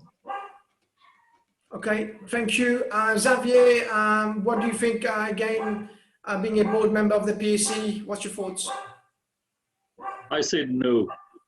but I think we should more we should more think of urban spaces than architecture. So if it's maybe on a larger scale than just architecture. All right, and Jason, can you see radical changes back in the UK? I wouldn't say radical changes, but I think the whole way we actually work and deliver our projects has changed. So it's I just like the freedom that I can design from anywhere. So it might be changes to the office, but it's just whether that code of conduct needs to change to pick up anything with how you're working, and you know, that sort of culture. So yeah, it's a tricky one to answer. Okay, thank you much indeed. We'll tackle the question now. I'm going to fire a question at you. And then that's just a statement from Nazim from Australia. In Australia, pro bono service is also responsible. PI is required. Stuart Fan Yen, we are professional in this. We are responsible for what we design, no matter if it's a freebie or a contracted job. Do you agree, guys? We agree, Stuart. Thank you. Amaury, regarding PI cover, if the cover need to be 10 years for each project, the accumulation of covers every year will surely render our profession not viable. I think I'll go that to Jay. Jay, Amaury says, regarding PI cover, if the cover need to be for 10 years for each project, the accumulation of covers every year will surely render our profession not viable. So you can end up with loads of southern of years. Now, I think it's a wrong way to look at indemnity insurance. Is, for example, let me take a concrete example. If you are insured for 5 million rupees for your practice, and the insurance is yearly, and we are supposed to be to comply to laws, and one of the laws is the French, how do you call that? Code Civil, Mauritius. Yeah. Code Civil Mauritius keeps you responsible for 10 years for building, in as far as structure is concerned. But your indemnity covers you for 5 million of damages. So you won't expect damages in all of the buildings, or you might happen to have damages on 2 or 3 buildings, but you're covered up to a certain amount. And so if you have stopped practicing architecture, you have to cover yourself up to 10 years for the last project you've done, in as far as the Code Civil is concerned. But of course, for normal things, it's a 2-year warranty, but for structure, it's 10 years, according to the Code Civil. Okay, thank you very much indeed. We'll take a question, and that goes to Jason. If a UK architect has to spend at least 2 hours on each 10 topic, when you talk about the CPD and you have the 10 listed topic, what does he practice? So if a UK architect has to spend 2 hours on each topic, what the architect actually practicing? I think I'm trying to clarify that one. So this is you have to cover a minimum of 2 hours on these topics to maintain your CPD. So it's trying to structure what you're learning. So for example, if you were learning just about fire in buildings, and that's all you did 35 hours of fire, you're not getting a full range across all of the things that are happening in the industry and that learning. And you do, my company are pretty good. They let you do this on work time as well. So I don't think many companies are like that. But we do tend to try and do it at lunchtime CPDs. And that's how and why it's done, really. I hope that answers the question. Yeah, thank you, Rosh. Indeed, we've got a statement from Vinesh Chintaram. Hi, Vinesh. I've personally been pushing to implement the minimum scale of fees, minimum bracket defined scope of services, hence defined liability limits since the first PAC Council under the PAC Act 2011. There are multiple issues related to unfair competition indeed, but there's no harmonized system. There's a major issue when the architect remain liable under the Code Civil Mauritius for 10 years. This is a core issue to be addressed openly. Thank you, Vinesh. There's a question from Audrey. As far as I know, in Mauritius, there's no legal obligation for a company to remunerate a student doing an internship. It would be a good thing to do something for that. Verinder, what's your thought on what Jason talked about modern slavery? Because a lot of people are picking on it. And there's an anonymous attendee. He or she says, concerning the modern slavery topic that Jason talked about, it would be great if the PAC could look into the matter and have some kind of measures against many of us architectural assistant trainees in Mauritius often end up being cat monkeys or 3D monkeys in companies we are working for. What's your views on that? I think that's an important point to take into consideration, because slavery, modern slavery is really something that, you know, everybody is kind of going in that direction, because, and then it's the student is in a very tight situation, you know, where they cannot really voice out because they want to get experience. They're in a very tight situation. So they kind of play with it. So I think it's important that we put down certain guidelines for this, and we try to not fall into that same situation like other countries, like UK has already gone there, where they have to have a code of practice for it. So at least we should try that we don't fall into that category. And I think it's not just with architecture, it's also with other professions. Yeah, when exactly. it comes to being professional, you know, the ones who are in the market, they really take advantage of those who are just trying to start. Yeah. And yeah, I think it's an important issue we need to take into consideration. Okay, thank you very much indeed. We move on to the question to Xavier on this one, and then I'll move back to Mr. Jay. So Xavier, there's a question for you, and I think it's quite a relevant one. It's an anonymous attendee, and he or she says, in Mauritius, designers, contractors, builders are using social media such as Facebook, and often some of these adverts are design packages for houses, apartment, villas, and design projects. These services include the building BLUP, as we know in Mauritius, which is the planning, permission, and building regulation, including square feet rate for signature. How is PAC tackling such situation? I think it's the same problem than architects signing projects that they have not designed. It's the wrong way of entering a project, is giving a sort of clear en main project. Yeah, I think it's the same issue, so it should be tackled the same way. Okay, so it sounds like there's a bit of a work, yeah. Right. Yeah, I would like to add something on that. Is we've got complaints at PAC where a project has been designed by an architect, and then his services are being proposed for the construction. And there have been complaints where the work is of substandard quality and not being followed up properly. And so I think a good practice is an architect remains an architect and doesn't mingle with the construction of the project. Okay, thank you. There's a question from Bibel for you, Mr. J. Contingency in contracts are usually to cater for variation. We find that contingency or provisional sum is being reduced to a minimum nowadays. Is there no way to set a minimum contingency stroke provisional sum percentage as compulsory on contracts? It's a tricky one. Yeah, I think the issue of contingency is it's a tricky question, in the sense that normally contingency is meant for unforeseen things.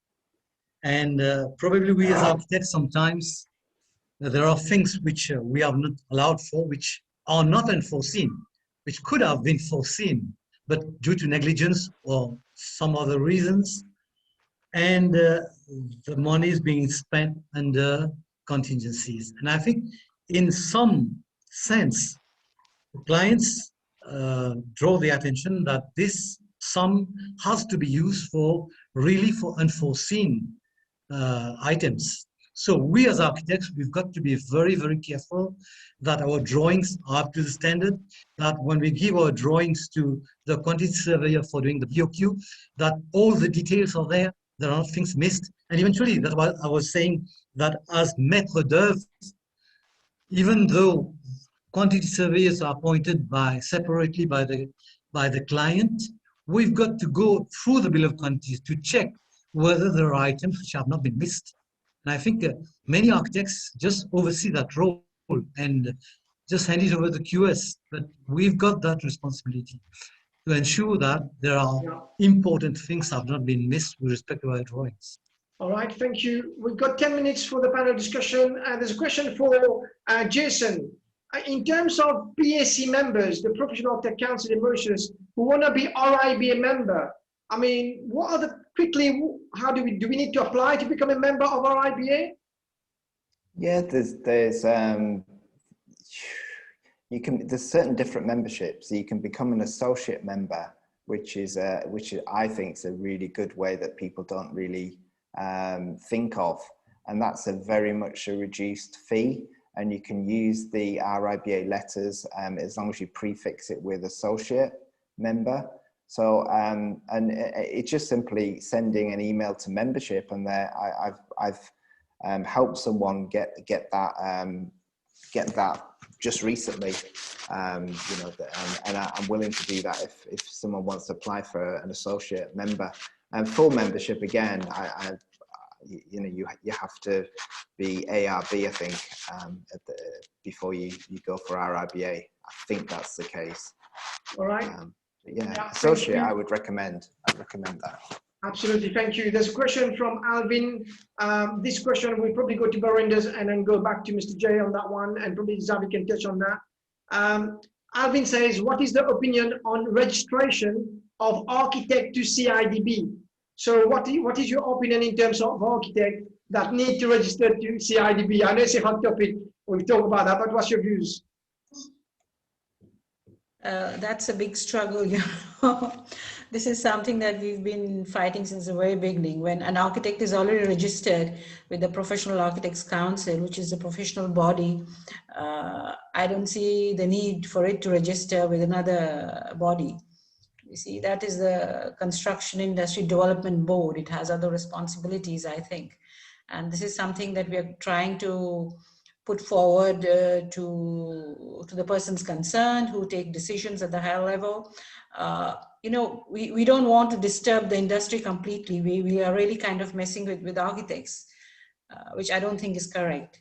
Yeah. Yeah. Xavier, what's your thought yourself? And then I'll go back to Mr. J in terms of the CIDB, which is the Construction Industry Development Board. Xavier. Well, that's a real touchy subject. We are really struggling with that problem for quite some time now, and it's still not resolved. Okay. It's a tug of war that is ongoing, and well, yeah, I agree with Barinda. We shouldn't have to register to CIDB as well. Yeah, Mr. J, and then we'll ask the views of Jason after Mr. J on that. Yeah, I would like to thank the person who has asked this question, and also thank all the architects who have,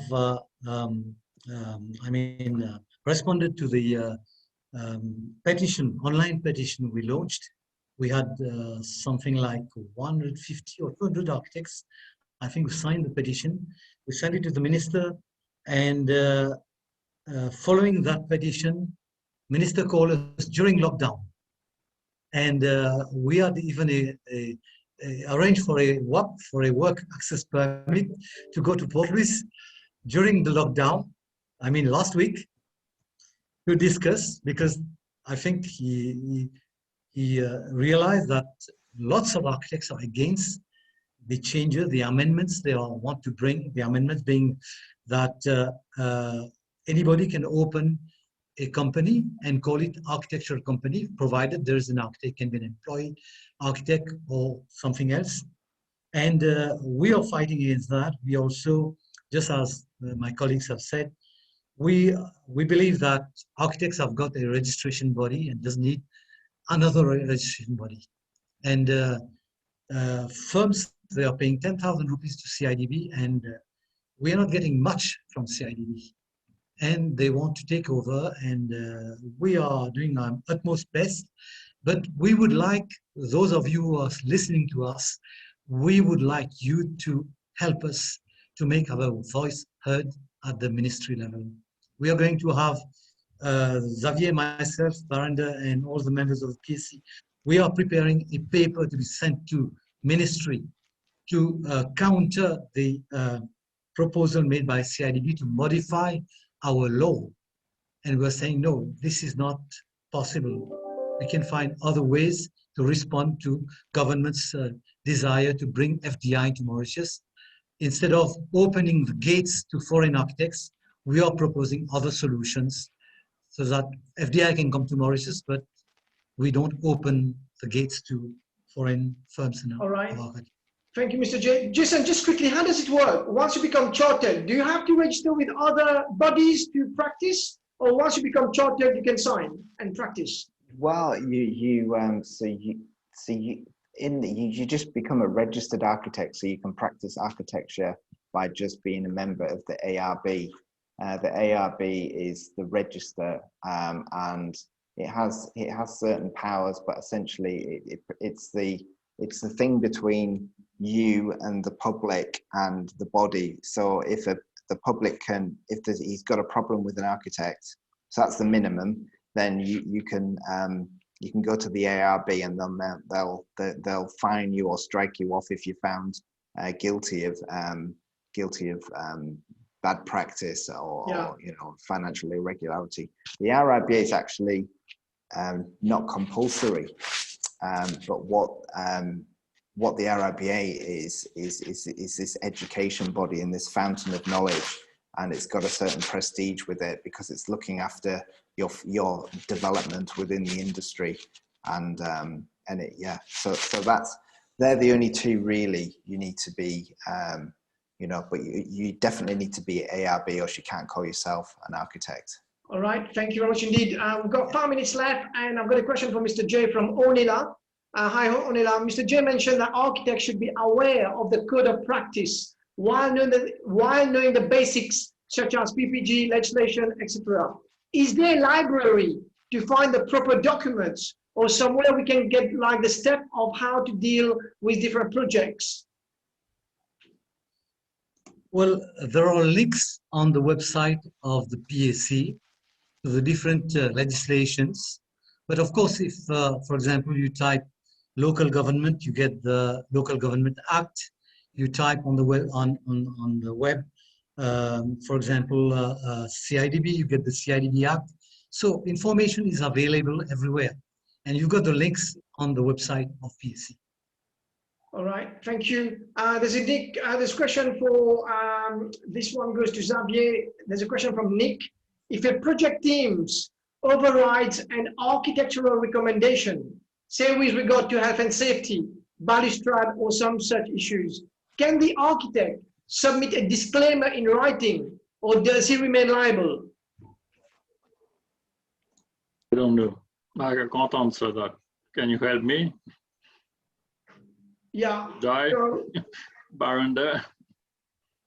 Yeah, in some issues, I've come across that where it doesn't relate to really safety, but to some other issues like materials, something like that. But I have written to my clients saying, I don't take responsibility because I've advised something and he has done something else. I don't know whether, probably Jason might enlighten us regarding the normal, what we need to do in that situation. I think I'll try and answer it in this way. Maybe, you've got a responsibility. If a client asks you to do a project, that you need to know that you can do that project. You've got the resources to do it and the skills to do it. So, the best thing to do is always be upfront with your client and say, this is what I can do. But in order if you really want me to do this project, I can bring in other people, other consultants to help with the project. It's like you can imagine if you're designing a cancer center for the first time, you've never done one, but the client really wants you to design one. I mean, I think you have a duty to say, look, that's not my experience. Are you still willing to go with me? So I don't know whether that answers the question. I just think it's always about being very clear and having that clarity with your client, so they know what your capabilities are. Okay, and then we've got three more questions before we conclude the 2-hour CPD talk by PAC today. And this is a good one from Bimal, actually. What Bimal says, and I think I'd like everybody's points of view on that one. He says, what is the legal implication of the PAC Code of Conduct? Can an architect be sued legally if proved that he has not followed the code, or sanction be taken only at PAC level? How does that work in Mauritius? And then we'll take Jason's view from the UK. If people don't abide to the code of conduct and practice, do they get sanctioned? So I'll start with maybe Mr. J and Xavier and Barinder, and move on to Jason. Okay. Okay. In Mauritius, you know, when an act is presented in Parliament, in an act, you don't have everything included. That's why an act makes provision for what we call regulations. So small things, nitty-gritties, are not being tackled at the level of the act, but in the regulations. So let's say overall, the regulation is part of the act. And so it has a legal binding power as well. So that's why it accompanies the act and defines things which are not really defined in the act. It defines it more in the regulation. Probably Barinder would be in a better position to being in the public sector to explain. Yeah, and if you can unmute yourself, Barinder, as well. Can they be sued? Yes, I think regulations have the same, how do you say, footing as law, as the act, because the act will kind of give you the principle, and that is further elaborated in your regulations, how to go about it. So regulations are there to be followed. It is part of the law, and you can be sued based on the regulations. Of course, there are procedures that have been set in the act, which need to be followed. It has to be proved. The person has to be given the opportunity to reply, to make clear his or her position. And from there on, of course, based on the law and the regulations, action can be taken against the person. Yeah, let me just add, the code of conduct are actually the regulations of the PAC Act. And Xavier? Yeah, I think that's the aim of the code of practice. Otherwise, they are just guidelines. So that's the main aim of a code of conduct. Yeah, thanks, Xavier. Jason, what's your thought on that? Yeah, again, it's you know, you definitely with ARB you can be fined and sued and struck off the register in worst cases, and there are a number that happen every year. And you do carry professional indemnity insurance, so you've got access to a legal representation to defend yourself. But yes, you're right. That, you know, you've got to stick to the code of conduct, or there's little point to having it. So yeah, you can be sued. Yeah. Okay, thank you. And a quick statement again from Bimal. He talked about the CIDB petition. He said it can be strengthened. It can be bolstered and make it more stronger by bringing the engineers and the QS in the same struggle. So it's like, you know, everyone in the same boat. Yeah. We have brought the quantity surveyors, PQSC, into the picture. We are liaising with them. We are dealing almost together with them. But with the engineers, different story, because the Engineers Act is very different from the PAC Act and the PQSC Act, because you've got consulting engineers, you've got also engineers employed in industries, in contracting, and so on. So it's quite different. So we are teaming up with the PQSC to fight our case. Okay, and I will take the last word of wisdom. We're almost there now, and I'm going to ask the participant. We've got 95 of you watching us right now. It's fantastic after 2 hours, and I'm going to launch a poll quickly before we all finish off. And this is a good one. Going forward, and based on the presentation and discussion today, would you like to be involved in shaping and promoting PAC ethics and code of practice? And while the poll is being on, Mr. J, you said we need help, right? Yes, definitely we need help, because we've got commission, you know, at the level of the PSC, we've got what we call the council members, but we are authorized to have committees, and in the committees, not only council members can sit, we can have members from the community of architects. So we want to have people from the community to help us in these committees, different committees. Xavier, what's your thought? Do we need help from all the members? For example, sorry. No, go on, Guy, finish. No, I said, for example, Xavier is heading one committee where he needs help. It is a committee on partial, how do you call that? Partial scope, services. Yes. Partial scope of services, like, for example, one architect does the BLUP, another architect takes over to do the site coordination and so on, and supervision. So what is the problem? What are the problems involved, like split responsibilities? So Xavier is heading that committee and would like to have help on that. All right, thank you. And Barinder, what's your thought on really needing help from the architects in Mauritius to really, like you said, I know you talk about the happy family and being all together, and really now we need the community to pull together. Yeah, sure. Help is always required. It's just that volunteers are missing. I'm sure there are a lot of architects who have a lot of thoughts on these, and when they look at the code of practice or when they are practicing architecture, they come around situations which are not very correct, you know, things that are going around which should not be happening, and they may come up with a lot of criticism. So criticism is good, but as long as it can be constructive and you can be part of that construction process. So I would really invite architects who have the goodwill and the wish to see the profession progress to give in a helping hand. And whatever thoughts that they have through their experience, they can also share that in the form of a document, which could be constructive and could be used for building on our documentation in this process. Thank you. Jason, just quick one before we conclude the webinars. What's your thoughts on, I know you're a volunteer member of RIBA, and why do you promote volunteering in the architecture profession? Yeah, I think we've all got a duty to I guess improve the profession as members. You know, you sign up and you practice as an architect, and you have that professional qualification and chartership, and you're part of an institute.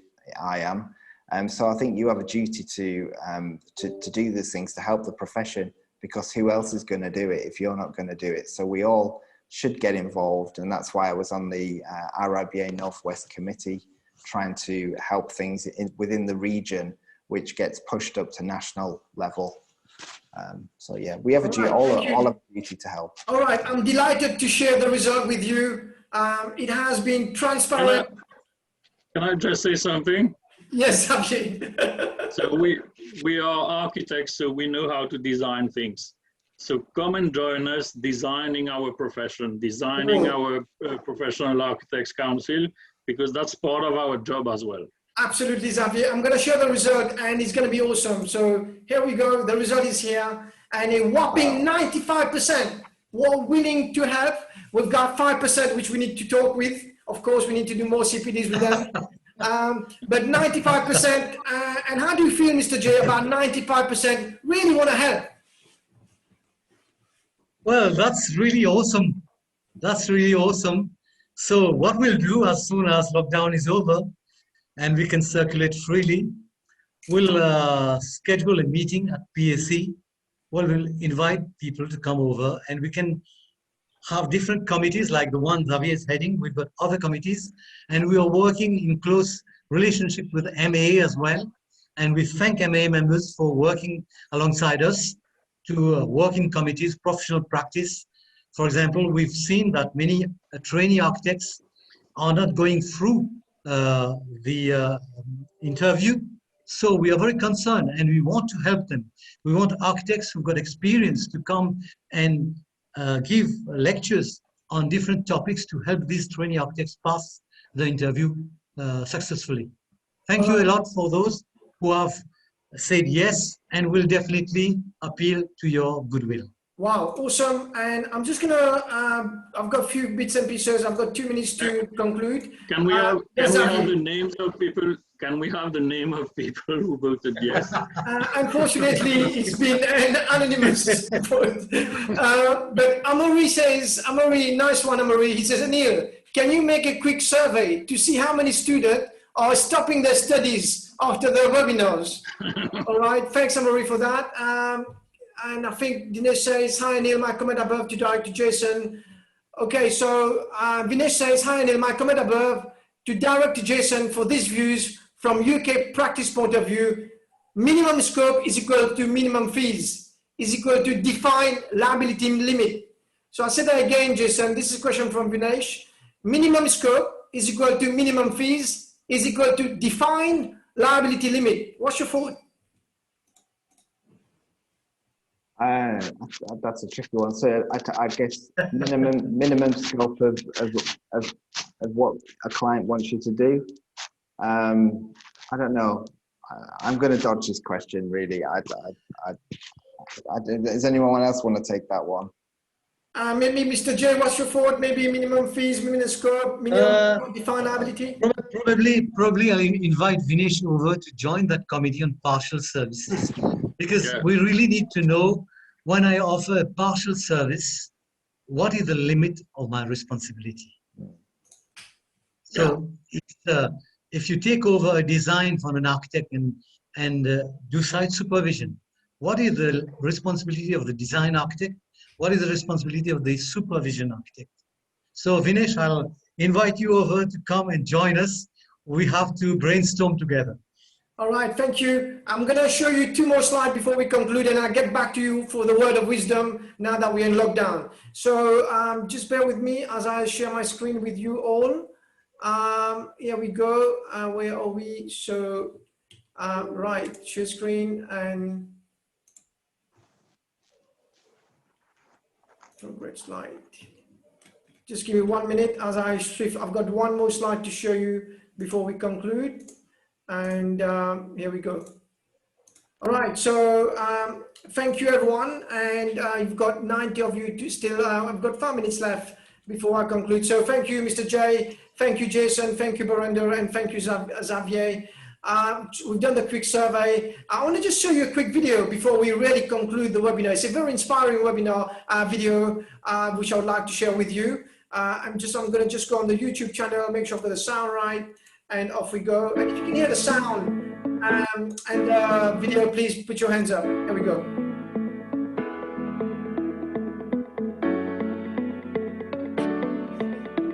Well, it's one of those things, like hearing about REBA all the way through units, I always wanted to be a member. The mentoring scheme definitely bridges the link between professionalism and education.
Okay, so thank you very much indeed. And I'll just finish off with my last slides before we conclude the webinar. And this is, I think I like this video very much. And this is a book which I'd like to share with you. I've read it back in the uni days, where it talks about ethics for the built environment. Many of you are doing masters and research and would like to really develop that. And it's really talk about ethics are not an optional extra for the professional in the built environment sector. Whether you're a civil engineer, an architect, or a construction project manager, an understanding of the ethical context of your work is an institutional requirement and a commercial demand, not to mention a matter of personal pride. And finally, it goes also to say, sometimes as a construction professional, you'll be faced with complicated dilemmas as commercial responsibilities clash with health and safety, environmental or competition concern. Peter Furwings, who is the author of the book, bring together practical construction project management experience with ethical theory to establish how best to deal with difficult issues. We've done the final survey. I would like to thank everyone today, Mr. J, Jason, Xavier, Berinder. I'm extremely impressed by your kindness, energy, sheer willingness, grit, and determination to keep sharing consistently your experience, wisdom, knowledge, and for being a role model to all of us today. So from the bottom of my heart and on behalf of all participants today, thank you for giving back. So forthcoming PAC CPDs. So the next CPD is due on the 24th of June at 6 p.m. Whether it's going to be in person or Zoom, I don't know. We'll find out soon. The other CPD, which would be the third one of the series of PAC CPD, will be on bioclimatic architecture, which is on the 23rd of September. And then finally, we'll conclude the year. There was a question about whether PAC will provide training on contracts. Here we are, which will be the contract in the construction industry, which will be on the 2nd of December. So thank you very much. Take care, be safe. We are in lockdown at the moment. Don't loiter around. And I'm just going to go back with the architect for the final word of wisdom. So just going back, and there's a question on there. Before I ask the panelists, anonymous attendee says, it would be great to have Jason involvement on redefining the code of conduct and compensation structure. So Jason, already we want you to be here, and maybe something we can have you with no fees. With no fees. So Jason, do you want to help us? What do you think? I would love to get involved. Absolutely. Yeah. If that's what people seriously would want me to do. Yeah. All right. Thank you, Jason. Thank you so much, Jason. Yeah, and just a few comments. Kusha, thank you. Great talk despite the current prevailing condition. Looking forward for the next one. Already colleagues are looking for the next one. Why all CPDs are at dinner time? Will there be free dinner? Thank you for that. And then finally, CPD that Amori, CPD that can be available on Zoom at the same time as attendance in person would help raising. And also they want samosa as well, they can see. Right. Thank you very much indeed. Starting with Berinder, your last word of wisdom. PAC first official CPD, and we've got 3 more to go over the year, including the board, the PAC board who's put this together. Your final thoughts and wisdom as to why CPD is so important for PAC. I think we are all agreed on this. CPD is important. We need to continually keep updating ourselves as our situation changes, as our times changes, as experiences are gained. So this is a real plus. There's no question about it. And we've made a good start, and we have planned the year at least. So we rely on the support of all the architects to make this happening. Okay, thank you, Berinder. Thank you very much indeed for your time today. Xavier, your last word of wisdom and why event like this is so important, and we keep learning for every CPD we have. Well, I think it shouldn't be seen as a lecture or something like that. It should be seen as a way of sharing knowledge and passion. So you can attend today a CPD with other keynote